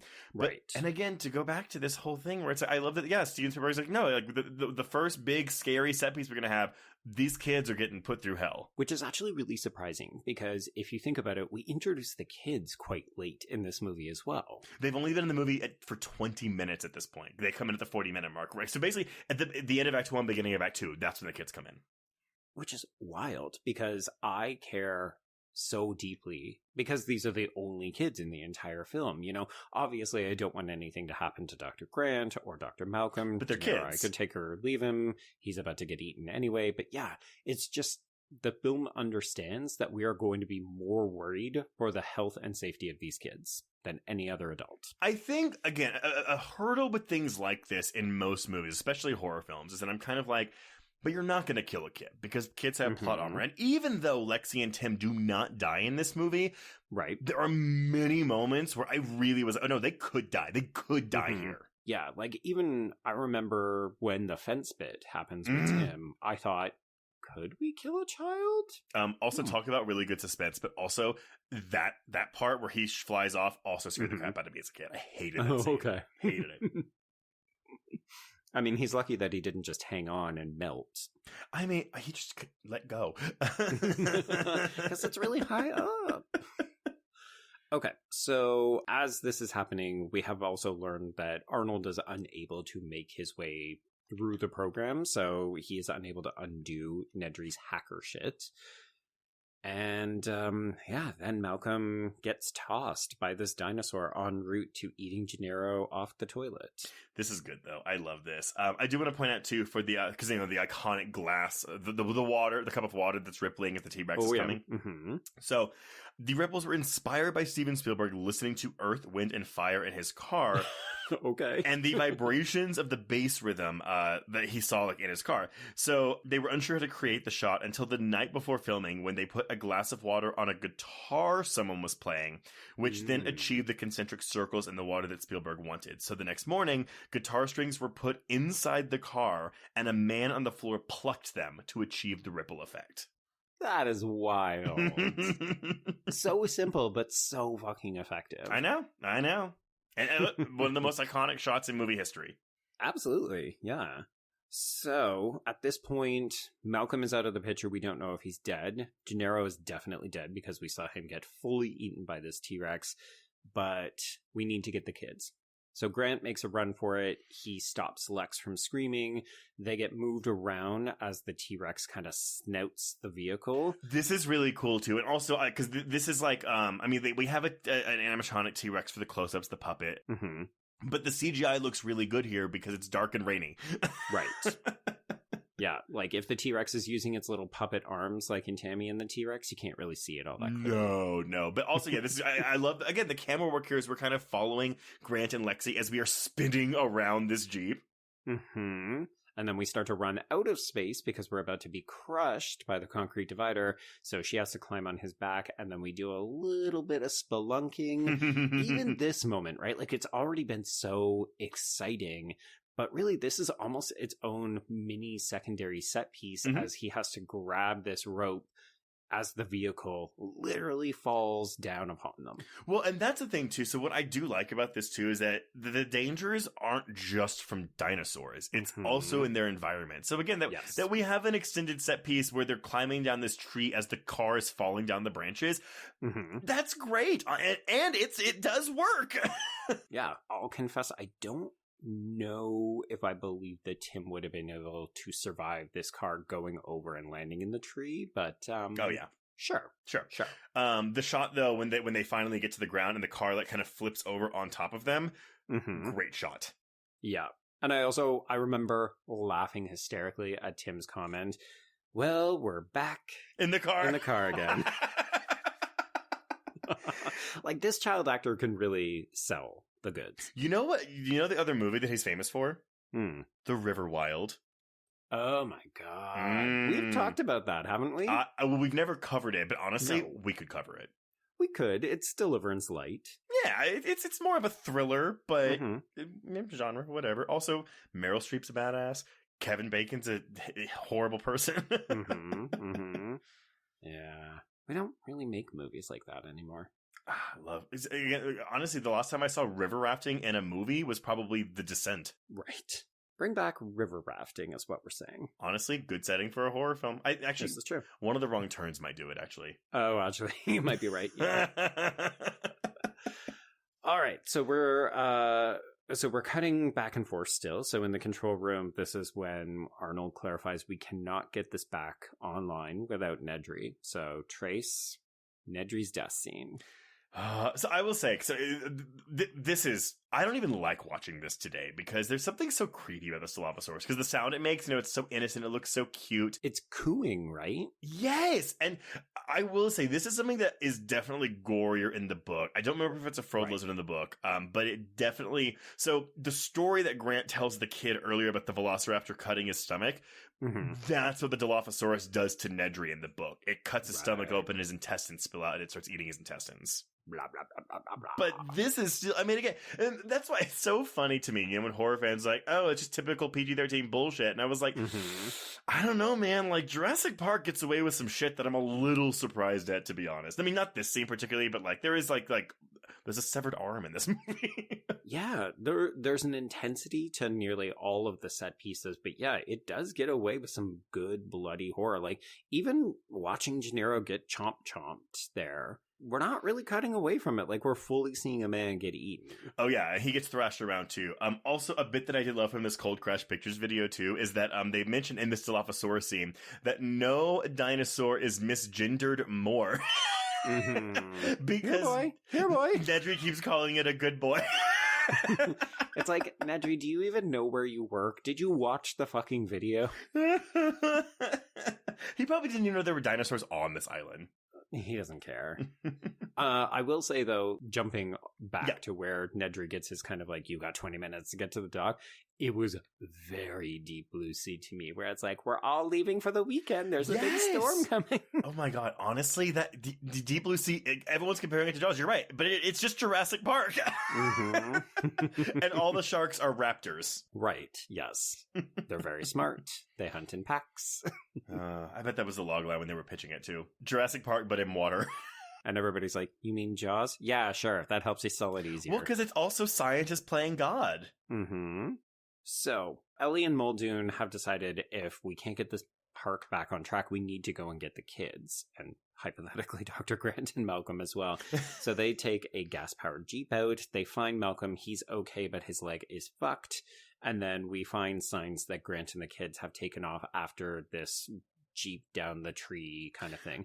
I did message you and say, you know what? Everybody gives Prometheus shit for Charlize Theron running in a straight line, but Grant and Tim fully could have just gone on either side of the tree, and they just chose to try to outrun the car as it falls. Yeah, but no one talks about that.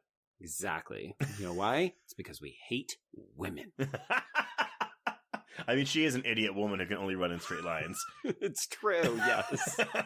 Where's the honest trailer for this part of Jurassic Park? That's what I want to know. You know what? Oh, you know what? I don't think there is one, but I can guarantee you there's an honest trailer for Jurassic World. Oh, God, I betcha.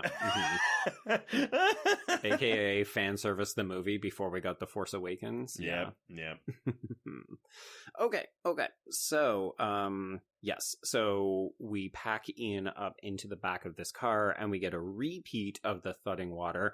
And then we have this T-Rex chase sequence. And I will say the rear view mirror gag fucking kills. Objects in mirror are closer than they appear.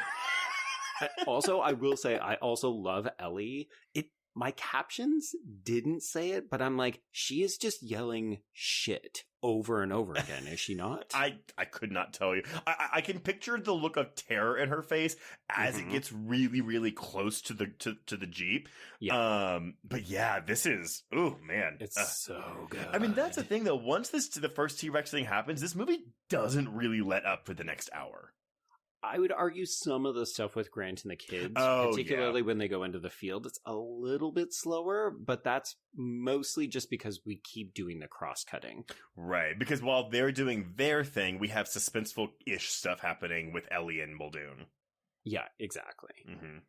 So, it's not safe, so Grant and the kids do end up climbing a tree. This is where they see Brachiosaurus off singing to each other. They fall asleep. It's all very cute. Oh, look, he's becoming maternal. But here's the other thing too. So Lexi is like, because a lot of this fucking Bellin guy, when he's like, oh, like Tim is rewarded for his curiosity. He has like okay things happen to him, which like sure. But Lexi, when she shows curiosity of the dinosaurs, she gets snot in her face, which I guess. I mean, to me, this is just a sight gag for kids. Yeah, this is funny. Also, the snot full on goes in her mouth, like it's disgusting.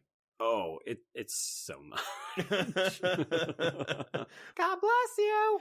But, I know it's so. Gosh, again, it's that's the Steven Spielberg touch too, where it's just like, okay, we're putting this moment of levity to give us a reprieve from all the horror happening around us. Yeah, the pacing of the film, despite being a 2-hour movie, there are peaks and valleys, but there's enough where you can appreciate the increase in tension as we move back up to scary because we have little moments like this. Also, I would argue these are still character beats. Yeah, 100%. I mean, again, because Lexi has never really showed much interest in the dinosaurs before this, so this is also showing character growth for her. Exactly. She's interested in Vegisaurus, but not so much Metasaurus. Are those Metasauruses? Oh, actually, I'm sorry. They're flocking this way really gets me every time, too. Right. Yeah, that is a good one. They're flocking this way. So we did jump over a really good character beat that I quite like. I would argue this is one of Richard Attenborough's best scenes in the film, where he's just sitting eating ice cream that is melting, and he and Ellie have this great moment where he wants to try to pretend like, you know what, this is a minor setback, we're gonna figure it out, everything will be okay. And she has to tell him, people are dying because we didn't take responsibility. We underestimated this place and these things. It's very much a, you know what, you played God, you fucked around and you found out. Yeah, but I'm also kind of like, but it's also one man's fault. It's very much Nedry's fault, but I feel like the film infers that all you needed was one thing to go wrong and everything would happen. They're almost lucky that it's not like Jurassic World, where the park is already open and filled with people when the disaster strikes. Well, that's the thing, right? If anything was proven by the Jurassic World movies, it's like, in 1993, you just should have stopped. Yeah. Because life finds a way, Trace. Well, but you know what though? Because Attenborough had died by the time Jurassic World came out, but he still is in the movie as like a hologram. Yeah, ew. Yeah, but then like B.D. Wong took over because he's evil, and he's like, I'm gonna control the world with dinosaurs. Yeah, which is really weird, right? Because that's more of who Hammond is in the books, and it feels like they didn't want to do it to Attenborough. They wanted to keep Hammond this kindly grandfather character, and instead we're like, let's give it to the racialized character in future films, shall we? Yeah, it's just, I mean, whatever. I can talk about that movie all day, but I won't. Yeah. So we have also skipped over the moment where Grant discovers broken dinosaur eggs trace, and this is when we learn that the supposedly all-female population of dinosaurs has somehow found a way to breed. I guess, has there ever been a double feature of Splice and Jurassic Park? Because I feel like that's a fitting double feature given the theme. Not too shabby. I feel like this is the main part where if anybody wants to do either a trans reading, a non-binary reading, or even just a kind of gender fluid reading, you would pinpoint Dr. Grant's speech here, where it's like, okay, yeah, there are different types of amphibians who can switch their sex, hermaphroditic animals, and so on. Mm-hmm. But to me, this is also, like, if you do want to do a non-binary or a trans reading of the dinosaurs in this movie, the fact that Dr. Grant says this happens in other animals in nature, to me, is the biggest advocacy piece, right? It's not a human construction where we just have people who don't want to be men or women anymore. It's like, no, there's a scientific basis for it, and it happens in other species. Like, this is just natural. Well, here's the thing. It happens in frogs, specifically. Sure. And they use frog DNA to fill the gaps in the DNA strand. So you're telling me that none of these people took into account that a certain species of frogs has the ability to change their biological sex. Mm-hmm. Yeah. Yes. They didn't do their homework. Did not at all. But also, I was trying to get soapboxy with it, and you were just like, well, this is stupid. These scientists were dumb. Okay. So this is my last bit from Mr. Cold Crush Pictures. So he's, again, addressing this aspect of it. And kind of challenging Bellin, too, because he's taking a more positive look at the gender roles in this film than what Bellin does. But what this guy says is, the dinosaurs are a unified block of feminine resistance. Every dinosaur in the film is either cis female or trans male. Their ability to change biological sex could be compared to our ability to change gender, or even just gender roles. And even though sex and gender are not interchangeable terms, they are analogous when comparing mutant dinosaurs that spontaneously change biological sex to human beings expressing non-traditional gender roles and gender fluidity. The dinosaur's ability to change sex is hardly the patriarchal ideal, and what's more, the association isn't as negative as Bellin would have us think. No dinosaur is as aggressively misgendered as the poor Dilophosaurus, as we said, Nedra keeps calling her a nice boy. Do the dinosaurs represent feminine chaos or paternal sovereignty? That's up for us to decide. But he also goes on to say that the Queen T-Rex is one of the most celebrated, non-binary, gender-fluid icons in all movie history.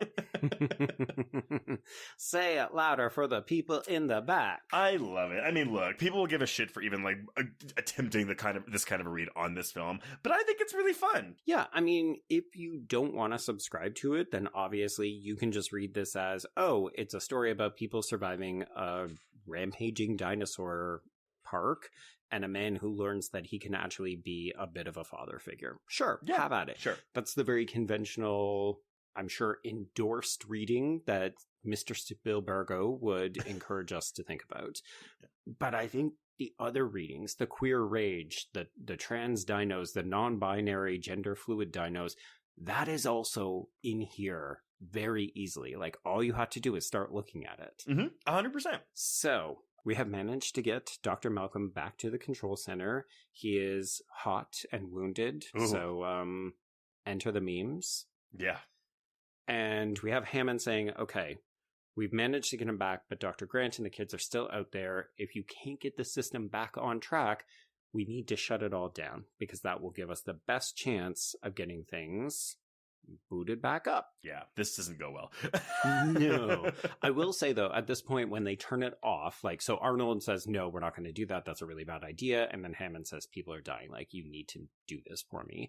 So we do, and all the lights go out. And I love the cinematography of this kind of blue filter with just the flashlights as they're waiting. Yeah. Like, it is so tense. It's so atmospheric. Samuel L. Jackson is sweating and smoking.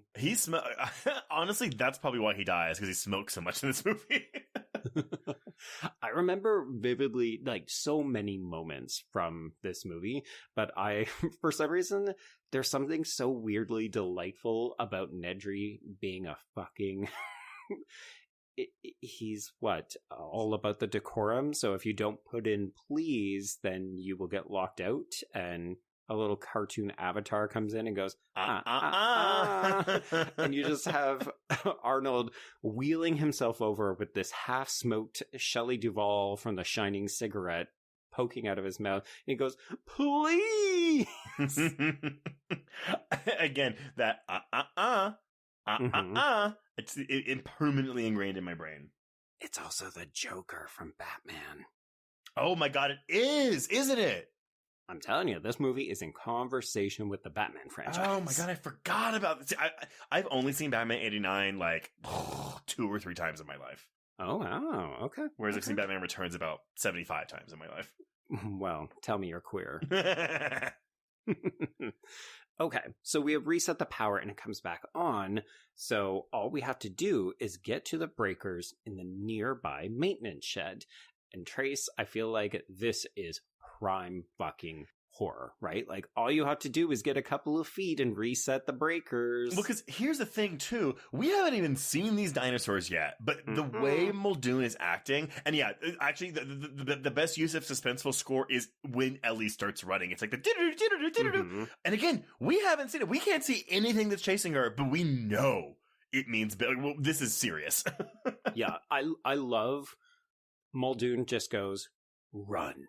And it's so, oh no, this is really bad if this dude is fucking scared.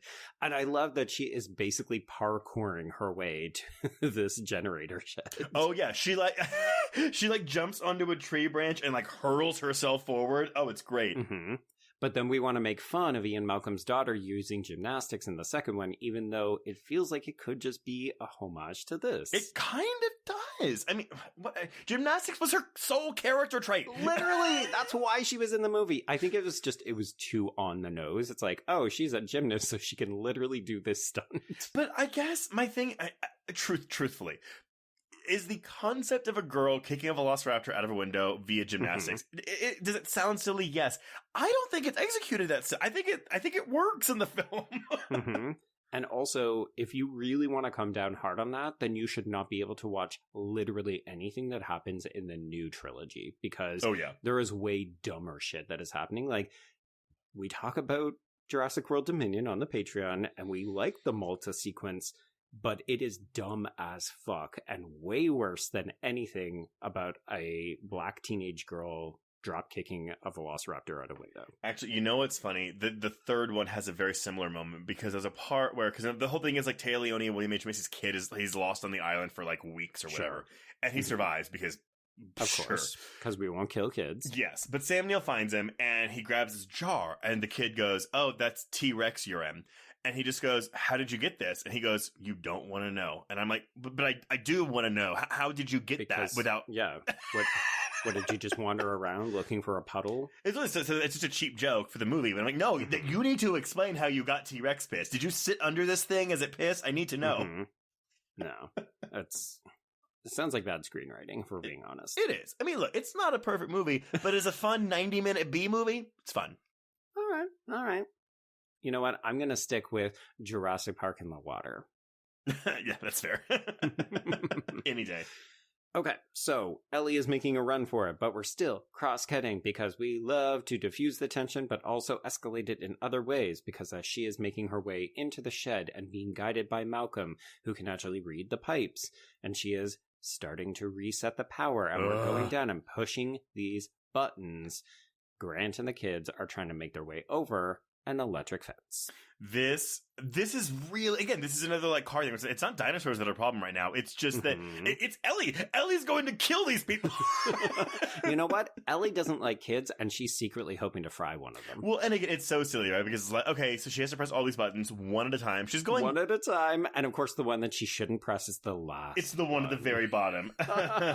When you would think that the fences would probably be pretty near the top. Yeah, exactly. But Tim goes flying off of this thing. He absolutely gets toaster strudel, but it's okay because Alan Grant is ready with his arms open to catch this child.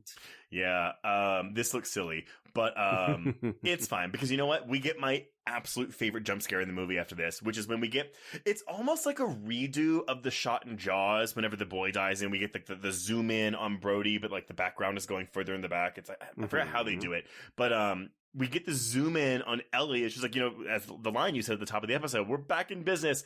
And this raptor head just comes through the pipes. This is fan-fucking-tastic.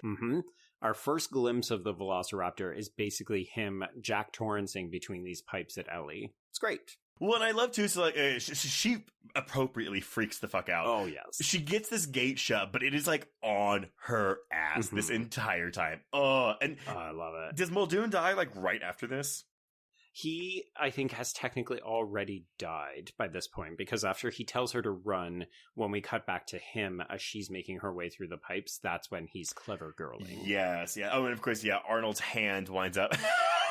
Wait, also, I'm sorry, where did that arm come from? It was just hanging out. Okay. Up top. In my mind, for my entire life, I'm like, I guess the raptor just handed it to her. There you go. You know what? You look like you needed a hand resetting this generator. So, yeah, man, these raptors these are such great movie monsters. Yeah, so basically our two groups finally converge at this moment. So Ellie gets out of there, Muldoon is dead, Grant has revived him using CPR, and we meet back up at the visitor center. I love that the adults just kind of fuck off and leave the kids like, oh, I think there's a buffet, go get fed, as though we don't still have raptors prowling around the premises. Well, but there's something, because the visitor center, it looks safe because it's like, oh, this is like a communal area. We're not in the woods anymore, or whatever, the forest or whatever. Well, it's that, and they don't know that the raptors can open doors yet. Yes. But again, this is our little bit of a reprieve. Forever turn me off of green jello, because looking at it just shaking on Lex's spoon as she sees the raptor silhouette, I'm just like, ugh, no, get it out. It's funny to me, this feels like another way of doing the ripples in the water. Like the jello is shaking. Oh, yeah. But I love everything about this. Like, I didn't even bother to take notes because I was just enjoying it. So I just did bullets where it's like the foggy breath on the window. We've got the transition, unless they figure out how to open doors, as we see the door handle turn, the mirror fake out in the kitchen, which is fucking iconic. Okay, it's Lexi's best move of this entire movie. I said this on our Dominion episode, and I've repeated here for anyone that does not pay for our Patreon, but how rude. My issue with that Jurassic World franchise is that, and honestly, even any of the sequels to this movie, nothing, save for that trailer set piece in The Lost World, matches the horror, suspense, and intensity of this goddamn kitchen scene. And yes, even watching it, I was like, I don't know how likely it is. It's probably not likely, but a lot of this is giving me Scream 2 Gale AV room sequence vibes, where it's like we're playing with the camera as we're going, or I mean, if you really want to say, you know, it's like that the bodega sequence in Scream 6, although I don't think it's done as well there. No. We play with the space in this kitchen so much. We're up, we're down, we're in the aisles, we're with these kids, and the dinosaurs look great the entire time, be they a puppet when they walk in or CGI when they're on top of the counters. Even like when the first one comes through and then the other one just kind of glides by, like, hey, we're both here. Do you want to take this on? Yes. Oh, yeah. And also, there's a look. I think it's when Tim is running for the freezer. You get, like, it's right before the Velociraptor starts charging it. It kind of, like, rears back and snarls and then charges forward. Oh, I love that, too, because Tim taking an almost running start at it, and then him screaming and grabbing that pole so that he's got the kind of momentum to save himself, and then he can't get back up and he's like stumbling. It could be so fucking Looney Tunes. It could be really silly and slapstick, and it's not. It's so tense. And that was, I remember walking out of Jurassic World and being like, yeah, it was good, but like, man, there's nothing like that kitchen scene anywhere in that movie. None of that movie's tone is anything like that kitchen scene. And I just wish we weren't afraid to make these movies a little bit scary anymore. Yeah, I feel like the thing that comes closest, and it's not even really the same, is fucking Lena Luthor getting eaten by that giant fish thing, which is great, but it's not scary. It's cruel. It's actually just mean. Yeah, it's cruel. And it's great. I mean, look, that is a memorable death, and I get like that feeling in the pit of my stomach when I'm like, oh, God, like that would suck. Oh, it's awful. So it would bad. be the worst. But this is like genuine peril, actual tension, actual scares. 100%. And it continues, but this is peak Jurassic Park to me. Like this scene has yet to be topped for me. Yeah, no, absolutely. This is probably the high point of the film. I will still give my reference. It's a slight edge. I still think that I like the T-Rex coming through the roof of the car a little bit more. Oh, yeah. I thought you were going back to the Lost World with that trailer. No. Well, because even I do love the trailer, though. I love the trailer in the book the most. Yeah, well, because the trailer thing, because again, it's, they're worried about the glass breaking, so you have the external part of the environment, but then you also have the T-Rexes pushing it off the cliff. I will say, I always love a character falling on glass and then the glass starting to crack. And it's like, you need to move now, aka Brandy. And I still know what you did last time. Yes. Oh, okay. But that's a good movie marathon. Movies that features characters like walking across breaking glass. There we go. Yeah. Super cut it. Somebody send it to us. Okay. One tiny little touch that I also like before we move on from this kitchen scene though is, so after they trap the raptors, Tim is like taking a breather. Right. And Lex runs and Lex grabs scares him. Well, and he thinks it's a raptor grabbing him, even though like he knows that that to me is such a perfectly human moment. And I have to believe that Spielberg directed this kid to do it this way. Interesting. Yeah. It's such an interesting piece because we don't hang on it. Like we have to keep moving, but you're right. It's such a genuine moment. Yeah. Because it's not even a jump scare because we see Lex. Right. Yeah. We know exactly what's happening. It's a jump scare for Tim only. Exactly. Which again, how many times does that really happen? Where it's a jump scare for a character, but not also the audience. Yeah, because more often than not, it's, it's a character walking by and a cat jumps at them and we go, ooh, Horsey, you scared me. Yeah. Horsey, you scared me too. Fucking scary movie. Okay. So, yes, everybody gets reunited. We head to the control room because we think that's the safest spot. But also, if we can boot back the locks, then we'll be okay. And of course, we get this. We can't get the door to shut because we don't even have handles on this one. And every time I watch this, I just think, Jesus Christ.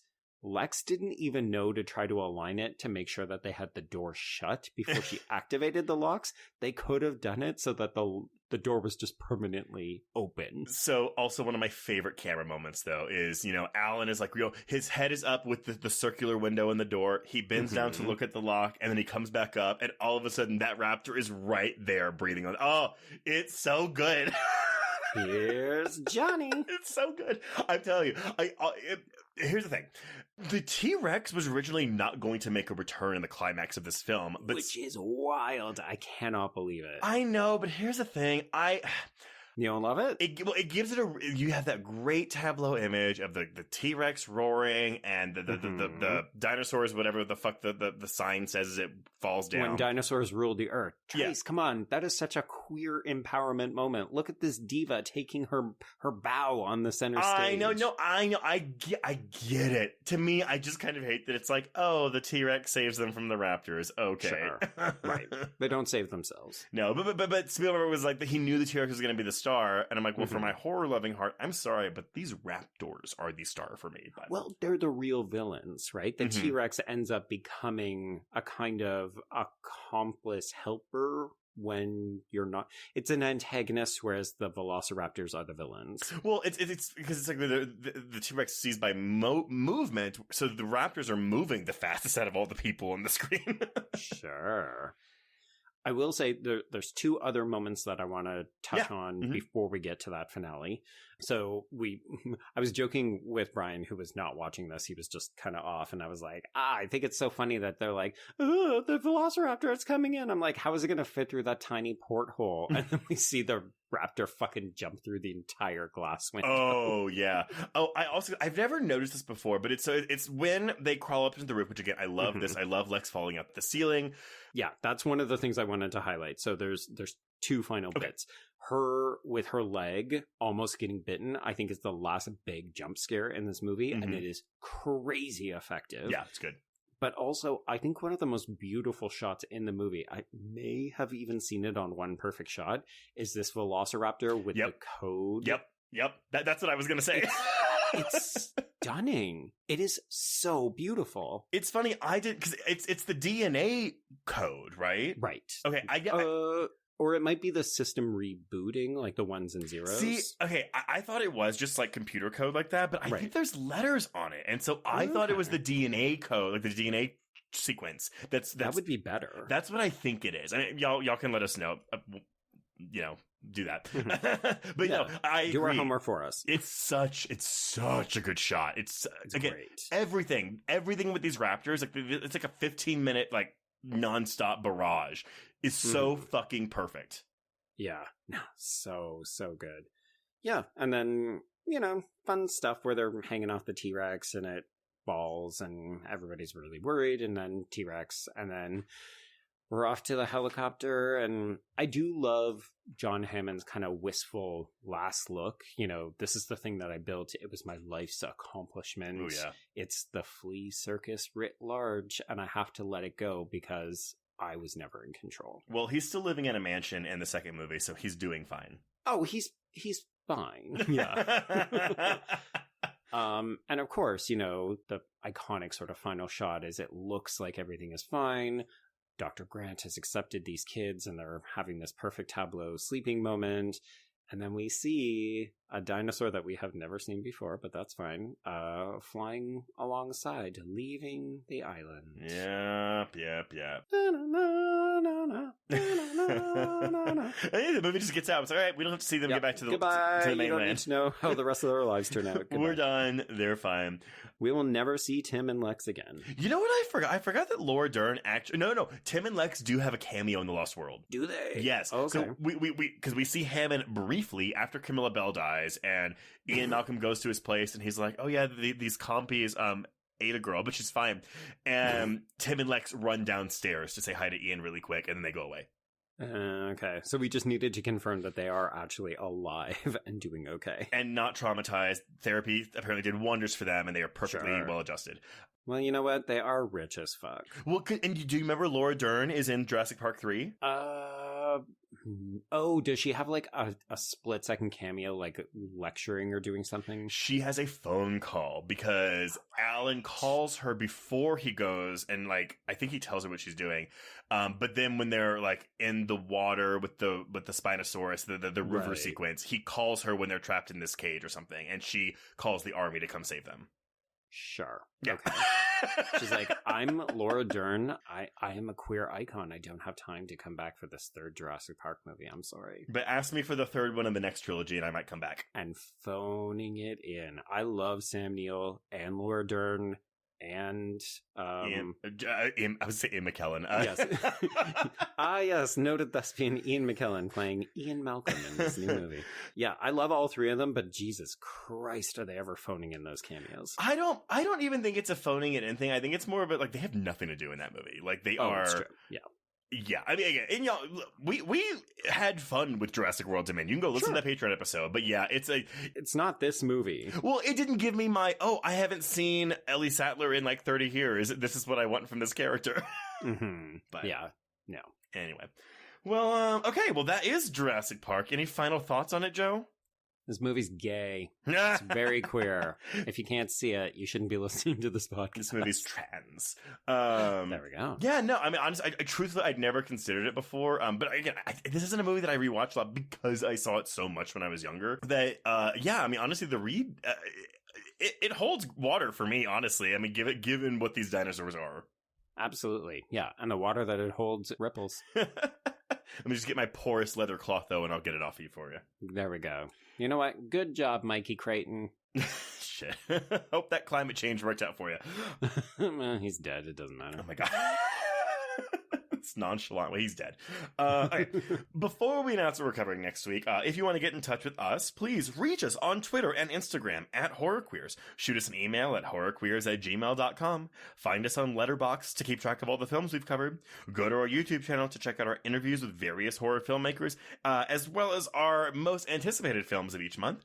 If you want to chat with other listeners, please join our Facebook Horror Queers group.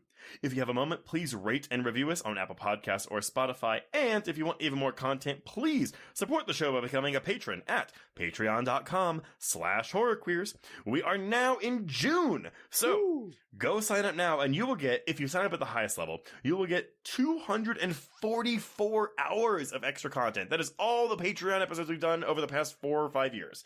We've referenced like 10 of them in this episode alone. I know, this is really a plugging episode, so yay, Jurassic Park. I mean, you know what? Jurassic Park is all about merchandise. It makes sense.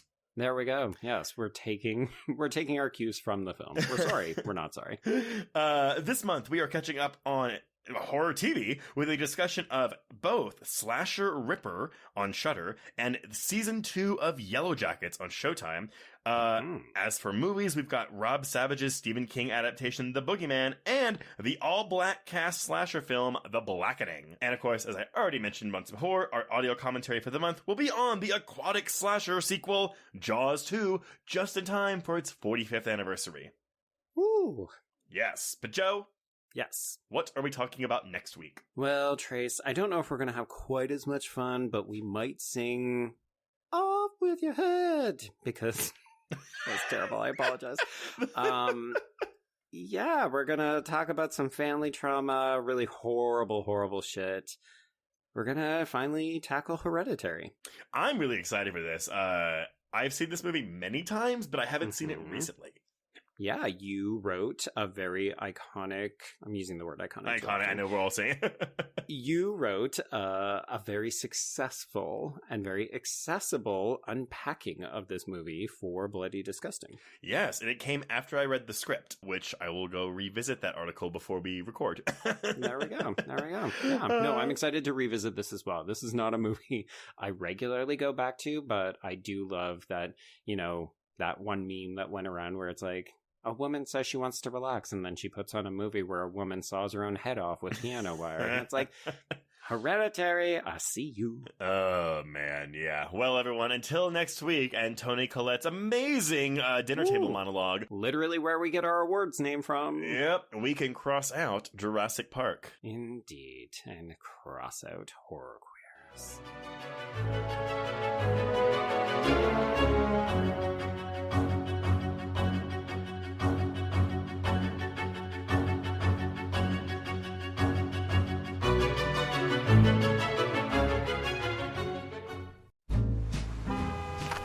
Atlas Avenue, a long stretch of road that encompasses everything the city of Kennett Heights has to offer.